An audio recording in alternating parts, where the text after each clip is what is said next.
ជាងឈីវម៉ែមានរឿងអីចាំចប់ពិធីបុណ្យសពសិនចាំនិយាយចាំមិនបានទេជាងហៅស្លាប់បាត់ហើយត្រូវរៀបចំមនុស្សស្រីម្នាក់នាំកូនពីរតើទៅថ្ងៃមុខរួចយ៉ាងម៉េចម៉ែនិយាយត្រូវគ្រួសារយើងមិនអាចមើលរំលងពួកគេទេយើងអាចជួយបានប្រាក់ចំណាយប្រចាំថ្ងៃថ្លៃសាលារបស់ក្មេងខ្ញុំនិងជាងមីងនឹងជាអ្នកចេញអ្វីដែលអញចង់បានមិនមែនអានឹងទេអញចង់ឲ្យអញលះបង់តំណែងកូនប្រសារធំត្រកូលលៀងចេញម៉ែនិយាយស្អីនឹងឯងកើតបានតែកូនស្រីម្នាក់ឈុនមីមានកូនប្រុស2នាក់ជាងមីងគឺជាបងប្រុសធំគេគួរតែទទួលយកការបន្តត្រកូលពីជាងហៅម៉ែឈប់និយាយទៅប្អូនទៅតែស្លាប់មិនទាន់បានប៉ុន្មានផងកូនប្រុសគេទាំងពីរនៅលុតជង្គង់នៅទីនេះឯងធ្វើជាបងប្រុសធំមិនគូបង្កើតគ្រួសារដ៏កក់ក្ដៅមួយឲ្យពួកគេទេគ្រួសារដ៏កក់ក្ដៅអ៊ីចឹងម៉ែចង់ឲ្យប្តីខ្ញុំរៀបការជាមួយប្អូនថ្លៃអញសុំអង្វរែងឯងលែងលះជាមួយជាងមីងទៅទុកតំណែងនេះឲ្យឈុនមីទៅម៉ែម៉ែកំពុងបង្ខំខ្ញុំឲ្យលែងលះក្នុងពិធីបុណ្យសពហឺមិនមែនបង្ខំឯងទេគឺដើម្បីរក្សាពូជពង្សសាគរលៀងឯងកុំធ្វើជាស្ដាប់មិនបានកូនស្រីយូឬឆាប់ក៏ជាមនុស្សរបស់គេកូនប្រុស2នាក់ទើបជាស្គរនៃត្រកូលលៀងនាងអានក៏ជាកូនរបស់លៀងជាងមីងដែរហឺវាត្រកូលលៀងតែវាមិនមែនជាចៅប្រុសទេសម្ដីនេះម៉ែហ៊ាននិយាយម្ដងទៀតទេអញមានអីមិនហ៊ានវាមិនមែនជាចៅប្រុសមិនអាចទ្រទ្រង់ត្រកូលលៀងបានទេលៀងជាងមីងនិយាយអ្វីម៉ាត់មកថ្ងៃនេះម៉ែទទួលរងការប៉ះទង្គិចផ្លូវចិត្តហើយខ្ញុំសួរបងគាត់ឲ្យខ្ញុំលែងលះឲ្យបងរៀបការជាមួយលូឈុនមីតើបងគិតយ៉ាងម៉េចបងថ្លៃខ្ញុំមិនមានន័យបែបនេះទេឈុនមីមិនបាននិយាយទេតែជាគ្រួសារយើងមិនអាចមើលម្ដាយកូនពួកគេទាំង3នាក់គ្មានទីពឹងបានទេគ្មានទីពឹងក៏មកដណ្ដើមប្តីខ្ញុំអូនកុំនិយាយស្ដាប់មិនបានបែបនេះអីឈុនមីជាប្រពន្ធរបស់ជាងហាវក្មេងទាំង2នាក់នោះជាសាច់ឈាមត្រកូលលៀងចុះខ្ញុំនឹងមានអានវិញវាមានម៉ែដូចឯងមិនដាច់ពោះស្លាប់ទេលៀងជាងមីងបងទេម៉ែកុំនិយាយអីអញនៅតែចង់និយាយជាងមីងថ្ងៃនេះឯងប្រាប់អញមួយម៉ាត់ឲ្យច្បាស់មកឯងចង់បានម៉ែឬក៏ចង់បានប្រពន្ធដែលចេះតែប្រកែកមួយនេះស៊ីញេទៅបញ្ចេញអាកប្បកិរិយាមុនសិនមកម៉ែធ្វើម៉េចអាចស៊ីញេពេលនេះទៅបើឯងមិនស៊ីញេទេអញនឹងបោកក្បាលសម្លាប់ខ្លួននៅមុខប្អូនឯងឥឡូវនេះម៉ែជាងឈីវអូនឆាប់យល់ព្រមទៅបើម៉ែមានរឿងមែនអូនទទួលខុសត្រូវរួចទេលួងលោមគាត់សិនទៅចាំគិតតាមក្រោយជាងឈីវអូនកុំបង្ខំគាត់ពេកអីជាងឈីវអូនចង់និយាយអ្វីឬមួយយើងធ្វើជាលែងលះសិនទៅគ្រាន់តែដើម្បីរងាប់អារម្មណ៍ម៉ែចាំគាត់បាត់ខឹងយើងចាំរកវិធីផ្សេងលែងលះคล้ายខ្ញុំមិនមែនបោះបងអូននឹងមានអានមែនទេបងបោះបងរួចហើយបើឯងហ៊ានតាមវាអញនឹងស្លាប់ឲ្យឯងមើលនៅថ្ងៃនេះចាប់ពីពេលនេះទៅគ្រប់ពាក្យសម្ដីរបស់បងខ្ញុំនឹងចងចាំទុកបាក់ហេតុអីប៉ាមិនចេញមកពីប៉ានៅមិនទាន់ចេះឈរនៅខាងពួកយើងជាងឈីវអូនកុំទាន់ទៅនាងអាននៅតូចណាស់កុំឲ្យកូនឃើញរឿងទាំងនេះអីកូនឃើញរួចបាត់ទៅហើយអំបញ្ញមិញបងមិនមានន័យបែបនេះទេបងត្រូវគេបង្ខំខ្លាំងពេកក៏រុញទម្លាក់ខ្ញុំនិងកូនស្រីចឹងឬខាងជាងឈីវអូនកុំនិយាយថារងទុកតែឯងនោះថ្ងៃនេះជាបុណ្យសពរបស់ជាងហាវតើអូនចង់រករឿងដល់ពេលណាទៀតថ្ងៃនេះអ្នកណាជាអ្នករករឿងមុនម៉ែគាត់កំពុងសោកសៅខ្លាំងអូនជាកូនប្រសារស្រីមិនអាចយកយកខ្លះទេយកយកដល់ថ្នាក់ប្រកួតប្តីខ្លួនឯងឲ្យគេកុំមកប៉ះខ្ញុំជាងឈីវត្រឡប់ទៅផ្ទះវិញចាំនិយាយបានទេនៅទីនេះមានមនុស្សច្រើនណាស់ត្រឡប់ទៅផ្ទះចាំនិយាយតែមិនមែនជួយលាក់បាំងរឿងអាក្រក់ឲ្យបងទេគឺខ្ញុំចង់ឲ្យបងនិយាយចេញមកឲ្យច្បាស់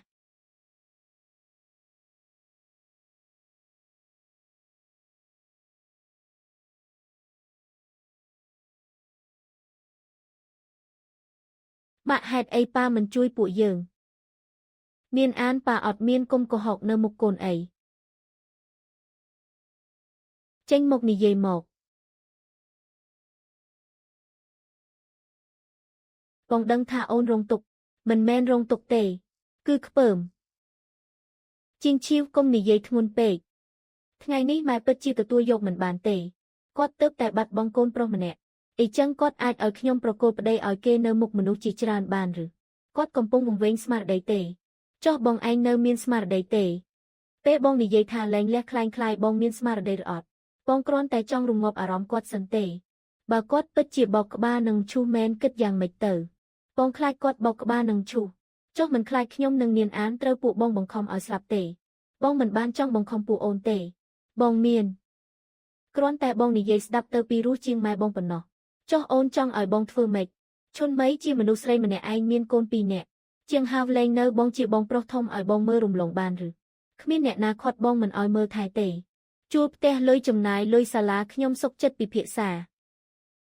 Mai nâng mình vô prom tể. Ý chăng prom đan rồi bỏ bong. Cứ nơ trong tha mai bong vô prom rồi ọt. Liên trường miên ngay ní nhom xua tại mùi mặt tể. Ta bong nâng lên lẽ chỉ mùi nhom hai riệp ca chỉ mùi lú chôn mây rồi ọt. ọt tể. Sầm lăng mơ một nhom hai nì dày một. ọt tể. Ý chăng tè mùi ní nẹ na sạ nơ nẹ na mình ban sạ nơ cua tại nhom chỉ nẹ sầm rạch. Ôn miên này thà mạch. Lú chôn mấy nâng côn propi nẹ rồi bỏ niêng mình ăn được nhạt ở một ru nơi tì nì tể. Bong srei. Mai miên rừng ấy. Prux ai anh nâng nom chôn mấy nâng côn tơ tì nụ. Pte cha viên ở hai miên ở rõm phây khai pte anh thông. Tục bần tục mùi ở một. Mai rừng ní trâu bị phịa xa chỉ mùi chinh chiêu sân. Bị phịa xa ấy. Viên mình nụ krau trong một rề răng chai protocol liêng rư. Mai công nì dây bạp ní rồi hột mong mình toan pram bầy tê bạc thvia tờ. Bà thang chinh chiêu hiền đỉnh. Anh nâng ổng côi nơ mục thvia pte ảnh. Ôi nẹ chất khang mơ tha via xa hao bần nà. Ai như tê. Ý hơi. Ngày ai bộ kê nâng một. Snạ nơ bần màn ngày sân tơ bần màn ngày. Chăm bông rộp tê bàn sân. Liên chẳng mình. Bông tê tơ prap quạt elơ ni tơ tha mình bàn tê. Chinh chiều. Chẳng hao tớp tê slap. Chôn mây nôm côn một ru nơ tê chắc có mình sơ sầm đà. Ý chăng bông tơ cùng đo bộ kê nơ tờ. Tê mùi ní miên nhóm nâng niên an. Cứ khmiên mà đai côn lưu chôn mấy tê. Bà bông hiên ở bộ kê chô một. Nhóm nâng nôm niên an chênh tờ. Ôn cùng dọc côn một cùng riêng bong. Cứ bộ bong chỉ nẹ dọc nhóm nâng côn một thơ chỉ ca lẹ bong mồn.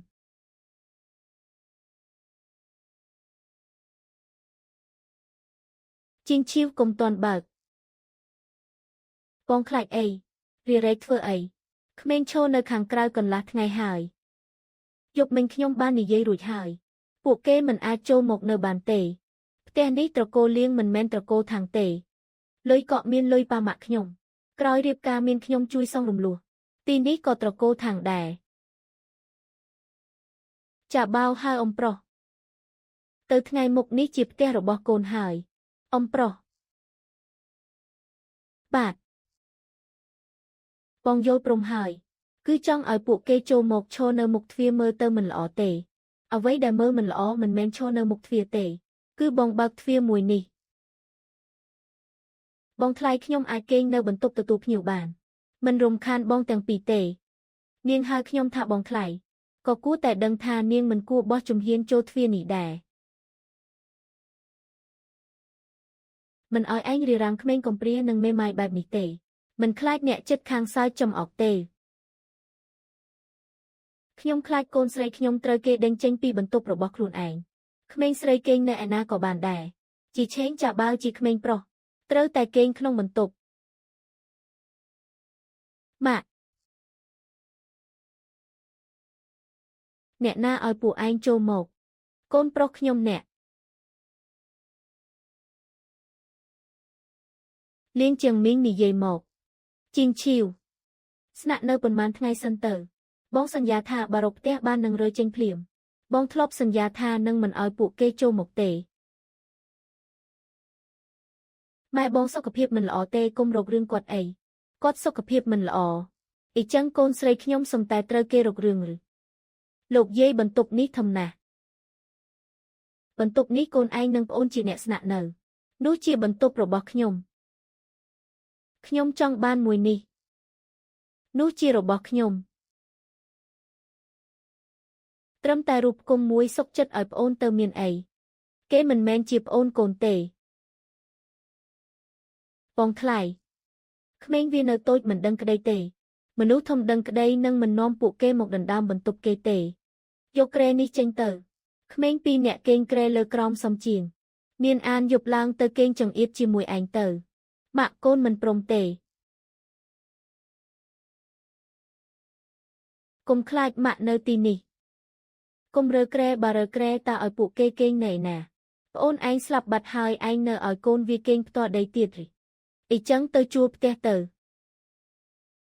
ទុកលុយឲ្យជាឆេងនឹងចាបាវរៀនសូត្រទៅថ្ងៃមុខមិនល្អជាងទេកូនស្រីខ្ញុំក៏ត្រូវរៀនសូត្រឥឡូវនេះដែរវាជាក្មេងស្រីម្នាក់មិនបាច់ថ្នាក់ថ្នមពេកទេបងទេម៉ែមិនមានន័យបែបនេះទេគ្រប់ពាក្យពេចន៍របស់គាត់គឺមានន័យបែបនេះឯងអូនកំពុងធ្វើអីឲ្យបន្ទប់ទៅជាងឈីវកុំធ្វើបែបនេះអីមិនមែនជាអ្វីដែលពួកបងចង់បានទេរបស់នេះទុកនៅផ្ទះសិនទៅចាប់ពីថ្ងៃនេះទៅរបស់របរខ្ញុំនឹងមិនទុកនៅកន្លែងដែលបងអាចប៉ះបានទេជាងឈីវអូនកុំទៅអីខ្ញុំមិនទៅទេរងចាំមើលកូនស្រីខ្ញុំគេងនៅបន្ទប់ទទួលភ្ញៀវចង់ទៅក៏ទៅចុះកុំត្រឡប់មកវិញយំអង្វរសុំចូលផ្ទះឲ្យសោះ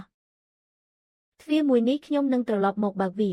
តែមិនមែនអង្វរពួកអ្នកឯងទេ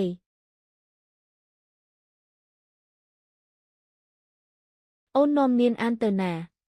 ទៅកន្លែងមួយដែលមិនរើសអើងថាកូនជាក្មេងស្រីថយចេញយកបន្តិចចាំបងទៅទទួលពួកអូនមកវិញចាំបងបញ្ជូនពួកគេចេញសិនទៅចាំនិយាយពាក្យនេះ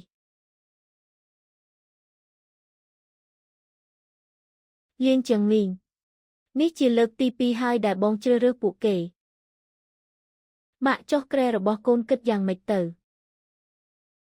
ម៉ាក់នឹងនាំកូនទៅយកវាមកវិញលែងលះគ្នាលើកនេះត្រូវតែលែងម៉ាក់កុំទាន់ប្រញាប់ពេកមិនប្រញាប់មិនបានគេរុញមនុស្សចូលក្នុងផ្ទះកូនបាត់ទៅហើយប្រញាប់ឆ្លោះគ្នាយកផ្ទះមកវិញមិនបានទេប្រញាប់លែងលះមានតែធ្វើឲ្យពួកគេកាន់កាប់បានកាន់តែលឿនប៉ុណ្ណោះកូនមានការរៀបចំហើយវាមិនមែនជាចៅប្រុសមិនអាចទ្រទ្រង់គ្រួសារតកូលលៀងបានទេសម្ដីនេះគាត់ហ៊ាននិយាយនៅមុខក្មេងទៀតទេរឆានម៉ាក់កុំនិយាយរឿងទាំងនេះនៅមុខនាងអានអីម៉ាក់តើយើងនឹងត្រឡប់ទៅផ្ទះវិញទេត្រឡប់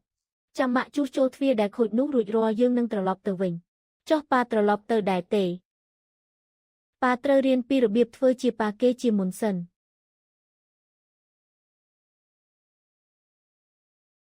បងថ្លៃម៉ែឲ្យខ្ញុំប្រាប់បងមួយម៉ាត់នៅផ្ទះសប្បាយណាស់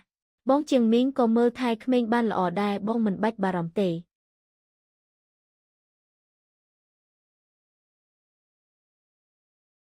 នាងប្រញាប់ចង់អង្គុយតំណែងខ្ញុំដល់ម្លឹងអីចឹងក៏អង្គុយឲ្យជាប់ទៅ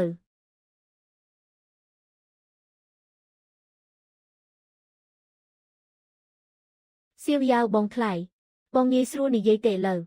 ស្រួលថ្ងៃនេះបងទៅខាងអ៊ំស្រីធំហើយបងស្រីឈុនមីនាងពាក់កងដៃត្បូងរបស់ម្ដាយក្មេកបងកងដៃមួយណាគឺកងដៃដែលអ៊ំស្រីធំធ្លាប់និយាយថានឹងបន្តឲ្យកូនប្រសាធំនោះអីគាត់បានបំពាក់វាឲ្យបងស្រីឈុនមីនៅមុខសាច់ញាតិទៀតផងហើយថែមទាំងនិយាយថាទៅថ្ងៃមុខគ្រួសារនេះត្រូវពឹងបងស្រីឈុនមីមើលថែហើយទាំងបងជាងមីងនិងក្មេងទាំងពីរនាក់នោះគាត់មិនចេះខ្មាស់គេទេចុះលៀងជាងមីងនៅទីនោះដែរទេនៅតែគាត់មិនបាននិយាយអីទេគាត់ឃើញហើយបងថ្លៃខ្ញុំថែមទាំងលើអ៊ំស្រីធំនិយាយទៀតថាចាំបងជាងហៅធ្វើបុណ្យគម្រប់100ថ្ងៃរួចនឹងឲ្យពួកគេរៀបចំបែបបទបញ្ជាក់ឲ្យហើយសៀវយ៉ាងរឿងដែលបងប្រាប់ខ្ញុំថ្ងៃនេះកុំយកទៅប្រាប់អ្នកណាផ្សេងឲ្យសោះខ្ញុំដឹងហើយខ្ញុំគ្រាន់តែគិតថាពួកគេសង្កត់សង្កិនមនុស្សពេកហើយអរគុណនាងហើយបងថ្លៃបងគុំទ្រាំតែម្នាក់ឯងអីជាងឈីវយំចេញមកក៏បានដែរមិនយំទេយំទៅគ្មានប្រយោជន៍ទេខ្ញុំចង់ឲ្យពួកគេនិយាយពាក្យទាំងនោះចេញមកដោយខ្លួនឯងកូនចង់រកគេសួរមើលមែនទេនៅសាកលវិទ្យាល័យមានសិស្សច្បងម្នាក់ឥឡូវគាត់ធ្វើជាអ្នកប្រឹក្សាច្បាប់កិច្ចការគ្រួសារតើវានឹងធ្វើឲ្យរឿងកាន់តែធំទេម៉ាក់រឿងវាកាន់តែធំបាត់ទៅហើយគ្រាន់តែពីមុនវាធំមកលើរូបខ្ញុំតែឥឡូវខ្ញុំចង់ឲ្យពួកគេបានឃើញម្ដងជីងឈីវទោះបីជាកូនធ្វើអ្វីក៏ដោយប៉ានិងម៉ាក់នៅតែនៅទីនេះខាងជីងឈីវសិស្សច្បងឈិនខ្ញុំចង់សុំការប្រឹក្សាពីបញ្ហាអាពាហ៍ពិពាហ៍និងសិទ្ធិអចលនទ្រព្យអ្នកនិយាយមួយមក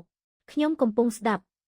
ប្តីខ្ញុំចង់រៀបការជាមួយប្អូនថ្លៃបន្ទាប់ពីបុណ្យគម្រប់100ថ្ងៃរបស់ប្អូនប្រុសគាត់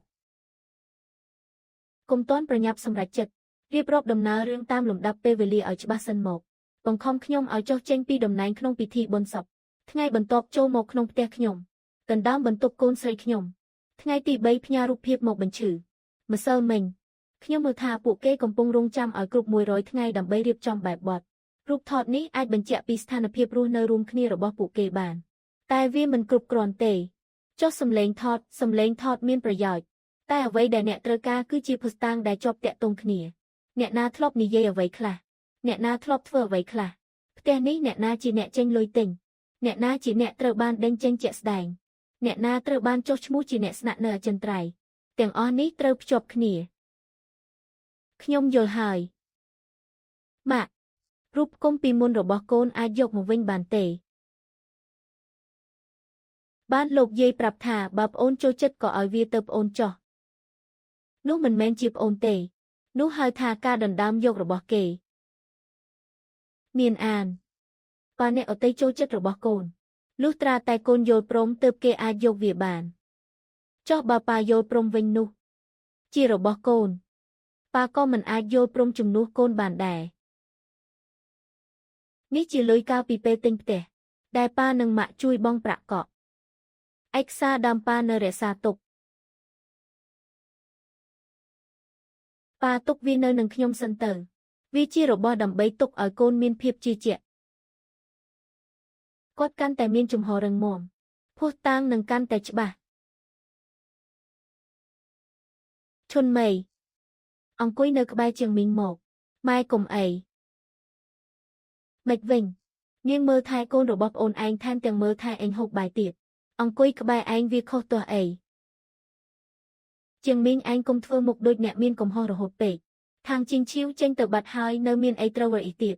នាងមិនបានចេញទៅទេគឺត្រូវពួកម៉ែបង្ខំឲ្យចេញទៅអញបង្ខំវាបើវាចេះដឹងខុសត្រូវមែនវាគួរតែចុះចេញពីតំណែងនឹងដោយខ្លួនឯងម៉ែកុំនិយាយទៀតអីបើប្រពន្ធខ្ញុំឬនឹងយករឿងមកឆ្លោះទៀតហើយឯងនេះគឺចិត្តទន់ពេកហើយ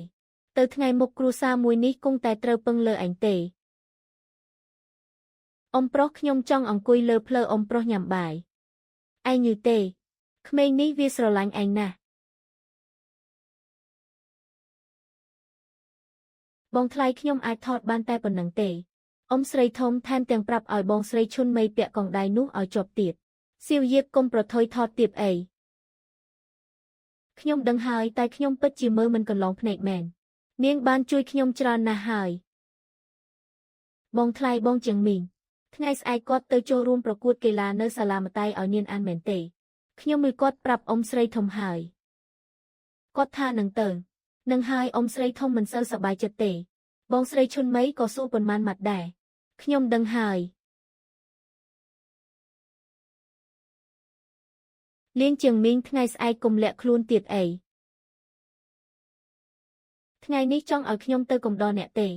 មិនបាច់ទេមនុស្សច្រើនវារឹតតែច្របូកច្របល់ពេលជួបជាងមីងកុំបណ្ដោយឲ្យសម្ដីទន់ភ្លន់របស់គេបង្វើបានឲ្យសោះមិនអីទេថ្ងៃនេះប៉ានឹងមកទេមកចុះលោកយាយមកទេមិនមកទេម៉ាក់បានប្រាប់លោកគ្រូអ្នកគ្រូរួចហើយថ្ងៃនេះមានតែប៉ានិងម៉ាក់ទេដែលកំដរកូនចូលរួមកម្មវិធីអីចឹងកូនអាចសប្បាយចិត្តបានហើយមែនទេប្រកាសជាបានហើយថ្ងៃនេះជាការប្រកួតកីឡារបស់កូនមិនមែនជាការឆ្លោះគ្នារបស់មនុស្សធំទេ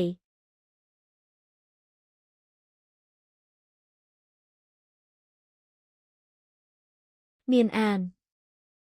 ប៉ាមិនបានយឺតទេតើអីមិនយឺតទេព្រឹកមិញគេបានញ៉ាំទឹកដោះគោហើយទឹកដោះគោជូរទុកក្នុងកាបូបសិនទៅអូខេមានអានប៉ាម៉ាក់បន្តិចទៀតការរត់ប្រណាំងជាលក្ខណៈគ្រួសារនៅផ្លូវលេខ3សូមត្រៀមខ្លួនប៉ានិងម៉ាក់ចូលរួមជាមួយគ្នាបានទេចាសសបានថ្ងៃនេះគេសប្បាយចិត្តណាស់ពីមុនគេក៏ងាយនឹងសប្បាយចិត្តដែរជីងឈីវបងដឹងថាបងធ្វើខុសរឿងមួយណាហើយដែលឲ្យម៉ែនិងពួកគេចូលរស់នៅចុះមានអីទៀតក្នុងពិធីបុណ្យសពបងមិនគួរស្នើសុំលែងលះคล้ายៗទេចុះមានអីទៀត បងមិនគួរឲ្យនាងអានរងទុកទេត្រឹមតែនាងអានទេអូនក៏រងទុកដែររងទុកមិនមែនជាចំណុចសំខាន់ទេចំណុចសំខាន់គឺបងចង់ធ្វើអ្វីបន្តទៀតបងនឹងរកវិធីឲ្យម៉ែបាត់ខឹងក្រោយពេលគាត់បាត់ខឹងហើយនោះម្ដាយកូនលូឈុនមីនៅតែស្នាក់នៅក្នុងផ្ទះទុកឲ្យពួកគេស្នាក់នៅសិនទៅបើដេញពួកគេចេញពេលនេះចុះក្មេងគិតយ៉ាងម៉េចចុះខ្ញុំនឹងនាងអានវិញពួកអូនស្នាក់នៅផ្ទះប៉ាម៉ាក់ប៉ុន្មានថ្ងៃសិនទៅចាំបងលួងលោមម៉ែបានហើយបងនឹងទៅទទួលពួកអូនត្រឡប់មកវិញពេលត្រឡប់មកវិញហើយតើនាងអានគេងនៅឯណា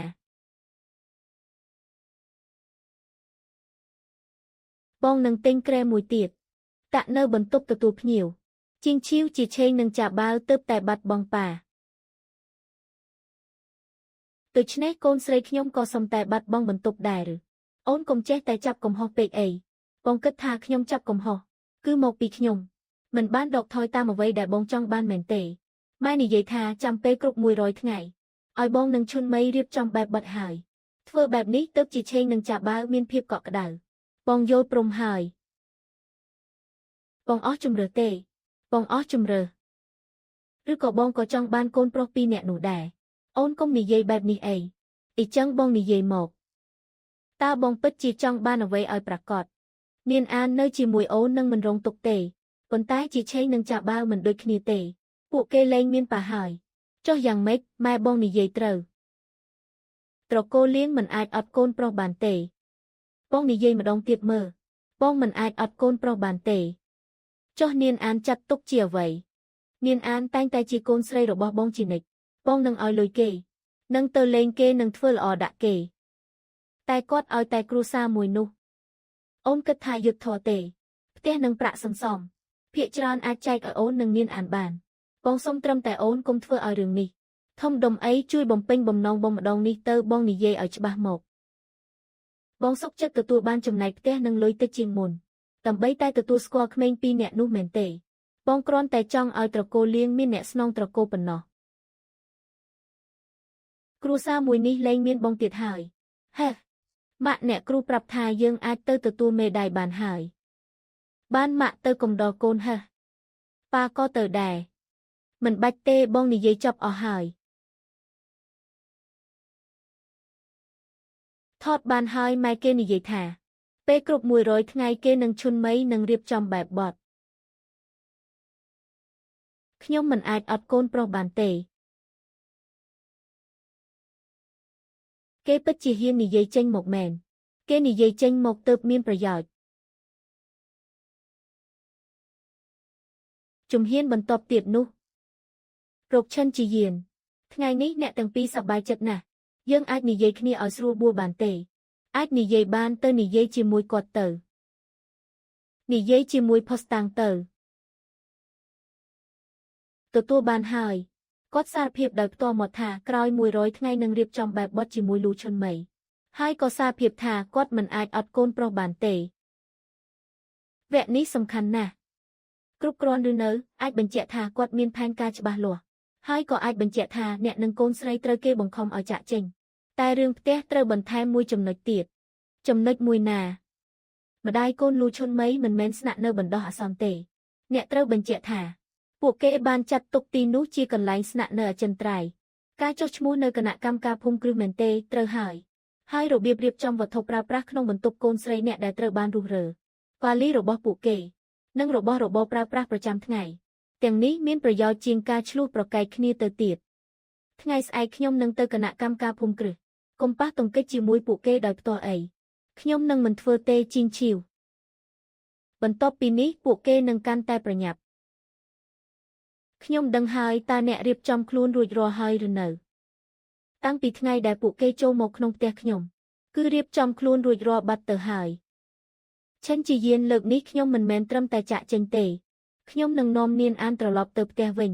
អ្នកស្រីថាងអ្នកជាសាច់ញាតិរបស់ម្ចាស់ផ្ទះអាចឆែកមើលការចុះឈ្មោះបានតែត្រូវបញ្ជាក់អត្តសញ្ញាណសិននេះជាឯកសារផ្ទះនេះជាច្បាប់ចម្លងអត្តសញ្ញាណប័ណ្ណរបស់ខ្ញុំ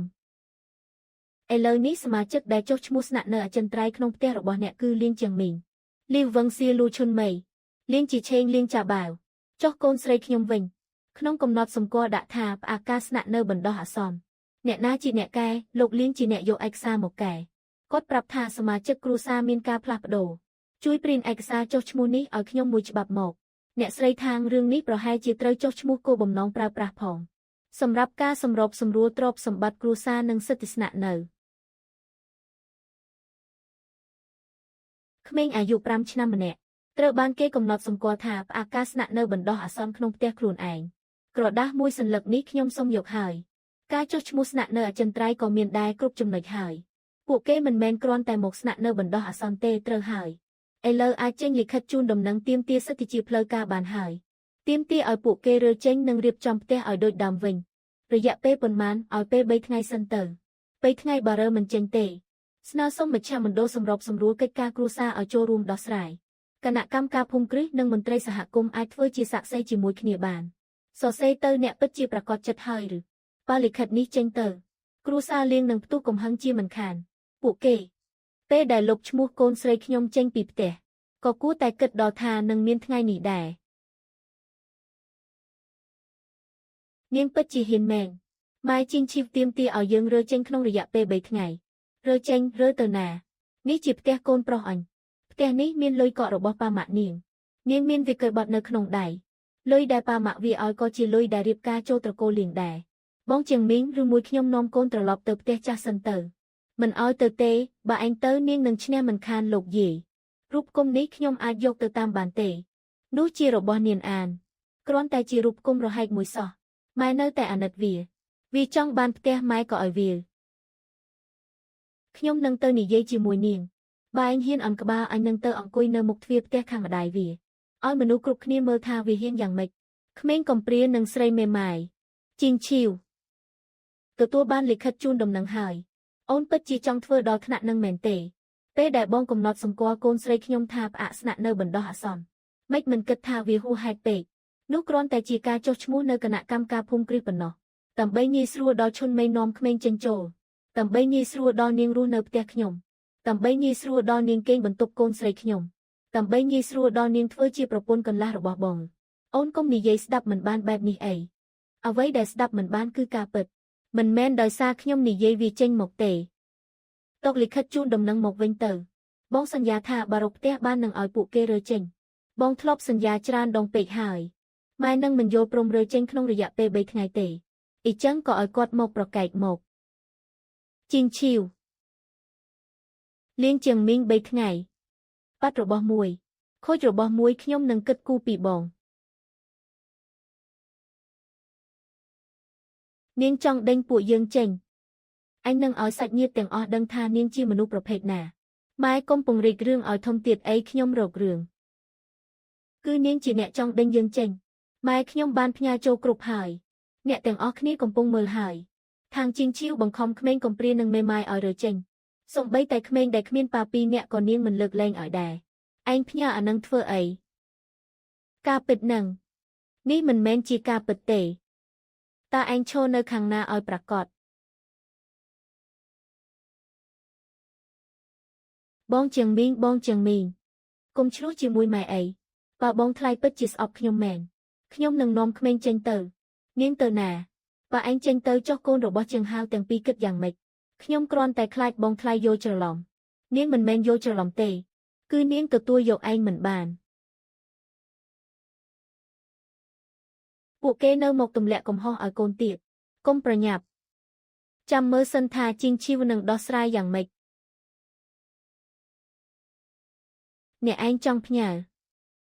ពួកគេចង់ឲ្យគេមើលខ្ញុំនឹងឲ្យគេមើលឲ្យអស់មុននឹងផ្ញើគិតច្បាស់សិនប៉ាខ្ញុំគិតច្បាស់ណាស់ហើយឯងកើតបានតែកូនស្រីម្នាក់ទុកតំណែងនេះឲ្យឈុនមេទៅឬមួយយើងធ្វើជាលេងលេះសិនទៅវឹងសៀសម្ដីនេះឯងពិតជានិយាយក្នុងពិធីបុណ្យសពមែនឬឲ្យពួកគេស្ដាប់ខ្លួនឯងទៅមិនក៏នាងមានសម្លេងថតបានគ្រួសារមួយនេះម៉ែតើខ្ញុំថតអ្វីឯងស្រែកដាក់អញដើម្បីនាងឯងហ៊ានស្រែកដាក់អញខ្ញុំធ្លាប់ប្រាប់ហើយថាកុំពង្រីករឿងឲ្យធំឥឡូវមកបន្ទោសខ្ញុំលេងលះคล้ายមិនមែនឯងជាអ្នកនិយាយទេឯងគ្មានមាត់ទេឯងមិនចេះប្រកែកទេ បងជាងមីងឬមួយបងទៅនិយាយជាមួយបងខ្លាយឲ្យស្រួលបួទៅ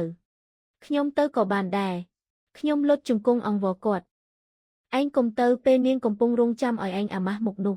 អញអ្នកទៅម៉ែចង់ធ្វើអីនាងហ៊ានទម្លាក់សំឡេងថតក្នុងគ្រប់អញនឹងទៅមុខទ្វារផ្ទះម្ដាយនាងសួរថានាងចេះខ្មាស់គេដែរឬអត់ម៉ែខ្ញុំទៅកំដរម៉ែឯងកុំសាក់ណាស់កុំមករាំងផ្លូវអញខាងជីងឈៀវនាងចេញមកខ្ញុំចេញមកហើយ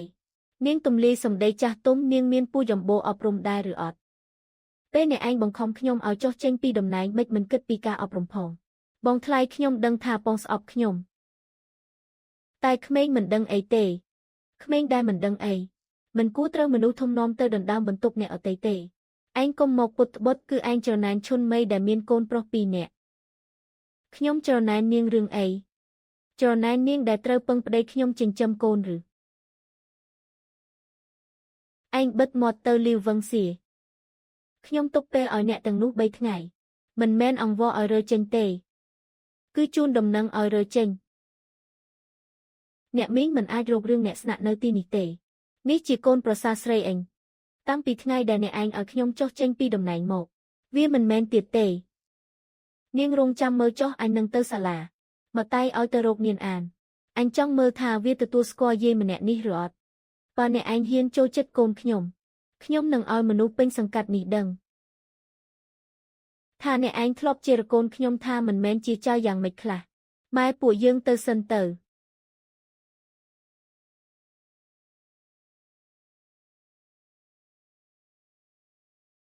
អ្នកគ្រូថ្ងៃស្អែកខ្ញុំចង់បញ្ជាក់បញ្ជីឈ្មោះអ្នកទទួលកូនស្រីខ្ញុំម្ដងទៀតក្រៅពីអ្នកទាំង3នេះអ្នកផ្សេងមិនអាចមកទទួលយកនាងអានទៅបានទេមែនទេក្រៅពីអ្នកទាំង3នេះអ្នកផ្សេងមិនអាចមកទទួលយកនាងអានទៅបានទេមែនទេចាស់សុជាពិសេសគឺមនុស្សនៅខាងគ្រួសារលៀងចុះប៉ាក្មេងវិញបើគ្មានការបញ្ជាក់តាមទូរស័ព្ទពីខ្ញុំក៏មិនបានដែរយល់ហើយពួកយើងនឹងតាក់ទងជាមួយសន្តិសុខអ្នកគ្រូថ្ងៃនេះបើក្មេងសួរកុំនិយាយពីរឿងក្នុងផ្ទះអីកុំបារម្ភអីក្មេងនៅសាលាពួកយើងនឹងការពារឲ្យបានល្អខ្ញុំជាយាយរបស់នាងអានខ្ញុំមកទទួលចៅក្នុងបញ្ជីឈ្មោះគ្មានឈ្មោះលោកយាយទេអញជាយាយបង្កើតរបស់វានៅមានបញ្ជីឈ្មោះស្អីទៀតទើបតែអាប់ដេតព្រឹកមិញនេះទេត្រូវតែជាអ្នកដែលមានឈ្មោះក្នុងបញ្ជីទើបអាចមកទទួលបានសាលាពួកនាងនេះយ៉ាងម៉េចនឹងយាយបង្កើតមិនឲ្យមកទទួលចៅទេសូមកុំរំខានដល់អាណាព្យាបាលដទៃទៀតគឺខ្ញុំមកទទួលនាងអានលោកយាយបានទិញនំឲ្យចៅញ៉ាំទៅផ្ទះជាមួយលោកយាយកូនទៅផ្ទះជាមួយម៉ាក់ឯងមើលឯងបង្រៀនកូនឲ្យខ្លាចជាយ៉ាងម៉េចហើយបង្រៀននាងកុំឲ្យទៅតាមអ្នកដែលធ្លាប់ជេរនាង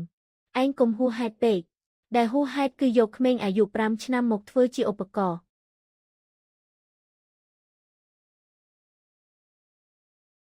ម៉ាក់តើកូនធ្វើខុសមែនទេអត់ទេកូនបានការពារខ្លួនឯងពួកគេបានពង្រីកចំនួនទៅលើក្មេងហើយមិនអាចពន្យាពេលទៀតទេជំហានបន្ទាប់ត្រូវធ្វើអ្វីទៅកាន់មជ្ឈមណ្ឌលសម្របសម្រួលកិច្ចការគ្រួសារដើម្បីស្នើសុំការសម្របសម្រួលសិទ្ធិស្នាក់នៅដោះស្រាយរឿងផ្ទះសិនចាំដោះស្រាយរឿងអាពាហ៍ពិពាហ៍ត្រូវតែយកផ្ទះមកវិញឲ្យបានសិនត្រូវហើយអ្នកនិងកូនមិនមានកន្លែងស្នាក់នៅអចិន្ត្រៃយ៍វាក៏មិនល្អសម្រាប់រឿងទៅថ្ងៃមុខដែរប៉ុណ្ណេះគ្រប់គ្រាន់ទេត្រូវបន្ថែមពីចំណុចទៀតរូបថតការកាន់កាប់ជាក់ស្ដែងក្នុងផ្ទះនិងផុសតាងដែលបញ្ជាក់ថារបស់របរកូនស្រីអ្នកត្រូវបានគេរុះរើខ្ញុំត្រឡប់ទៅថតមិនបានទេគណៈកម្មការភូមិគ្រឹះអាចទៅកំដរដើម្បីបញ្ជាក់បានបើសិនជាភាគីម្ខាងទៀតបដិសេធក៏អាចកត់ត្រាការបដិសេធបានដែរអញ្ចឹងស្នើសុំទៅអ្នកត្រូវរៀបចំផ្លូវចិត្តឲ្យហើយពេលលិខិតជូនដំណឹងសម្របសម្រួលបានទៅដល់ពួកគេនឹងមករកអ្នកម្ដងទៀតពួកគេមកកាន់តែច្រើនរបស់ដែលបន្សល់ទុកកាន់តែច្រើនបងថាម៉ែទៅសាលាម្ដាយគាត់មិនគួរទៅទេបងបានថាឲ្យគាត់ហើយមានប្រយោជន៍អីទុកឲ្យនាងអានកូនគេងលក់ហើយជីងឈីវពួកយើងកុំធ្វើបែបនេះអីនាងអានត្រូវការប៉ានាងត្រូវការប៉ាដែលអាចការពារនាងបានបងនឹងកែប្រែឲ្យម្ដាយកូនលូឈុនមីរើចេញពីផ្ទះខ្ញុំឲ្យអស់សិនទៅទុកពេលឲ្យបងប៉ុន្មានថ្ងៃទៀត ការកំណត់3ថ្ងៃមិនមានការផ្លាស់ប្ដូរទេអូនចេះតែបង្ខំបងឲ្យជ្រើសរើសបងបានជ្រើសរើសតាំងពីយូរហើយឥឡូវគឺដល់វេនខ្ញុំជ្រើសរើសទុក Plasberry នៅទីនេះយកពាក្យកុហកទៅវិញទៅឯកសារផ្ទះវិកុយបတ်របងប្រាក់កក់រូបថតការចុះឈ្មោះនៅគណៈកម្មការភូមិគ្រឹះបញ្ជីសម្លេងថតកំណត់ត្រាផ្លាស់ប្ដូរការទទួលបញ្ជូនក្មេងគ្រប់អស់ហើយជូនដំណឹងទៅភាគីខាងទៀតពេលណារសៀលនេះនឹងបញ្ជូនទៅដល់ការសម្របសម្រួលលើកដំបូងត្រូវបានរៀបចំនៅខាងស្អែកទុកបង្កាន់ដៃនេះឲ្យបានល្អទទួលឬអត់ទទួលគាត់កាន់តែប្រញាប់បញ្ជាក់ថាលិខិតជូនដំណឹងបានទៅដល់ហើយគាត់ទៅមជ្ឈមណ្ឌលសម្របសម្រួលហើយបងទទួលបានលិខិតជូនដំណឹងហើយអូនពិតជាចង់ទាញមនុស្សគ្រប់គ្នាចូលទៅមែនទេគឺពួកបងជាអ្នកយកមនុស្សគ្រប់គ្នាចូលមកក្នុងផ្ទះខ្ញុំម៉ែបងឥឡូវឡើងសម្ពាធឈាមហើយឈុនមីក៏យំមិនឈប់ដែរក្មេងទាំងពីរអ្នកសួរថាតើពួកគេលែងមានផ្ទះនៅទៀតហើយមែនទេ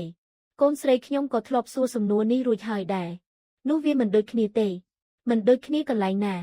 ដោយសារតែកូនខ្ញុំជាក្មេងស្រីដកវាត្រឡប់មកវិញទៅយើងនិយាយគ្នាជាឯកជនធ្លាប់និយាយគ្នាជាឯកជនរួចហើយចម្លើយដែលបងឲ្យខ្ញុំគឺឲ្យខ្ញុំបំពេញបំណងបងជីងឈីវខានស្អែកជួបគ្នានៅមជ្ឈមណ្ឌលសម្របសម្រួលតើគាត់នឹងមកទេគាត់ត្រូវតែមកមជ្ឈមណ្ឌលសម្របសម្រួលនាងពិតជាយករឿងក្នុងផ្ទះទៅប្រាប់គេខាងក្រៅមែនម៉ែខានស្អែកត្រូវតែទៅអញមិនទៅទេអញគ្មានអីត្រូវសម្របសម្រួលទេបើមិនទៅចាត់ទុកថាបដិសេធការសហការឯងគំរាមអ្នកណាម៉ែឬមួយយើងទៅចោះបងថ្លៃឥឡូវមានរបស់នៅក្នុងដៃ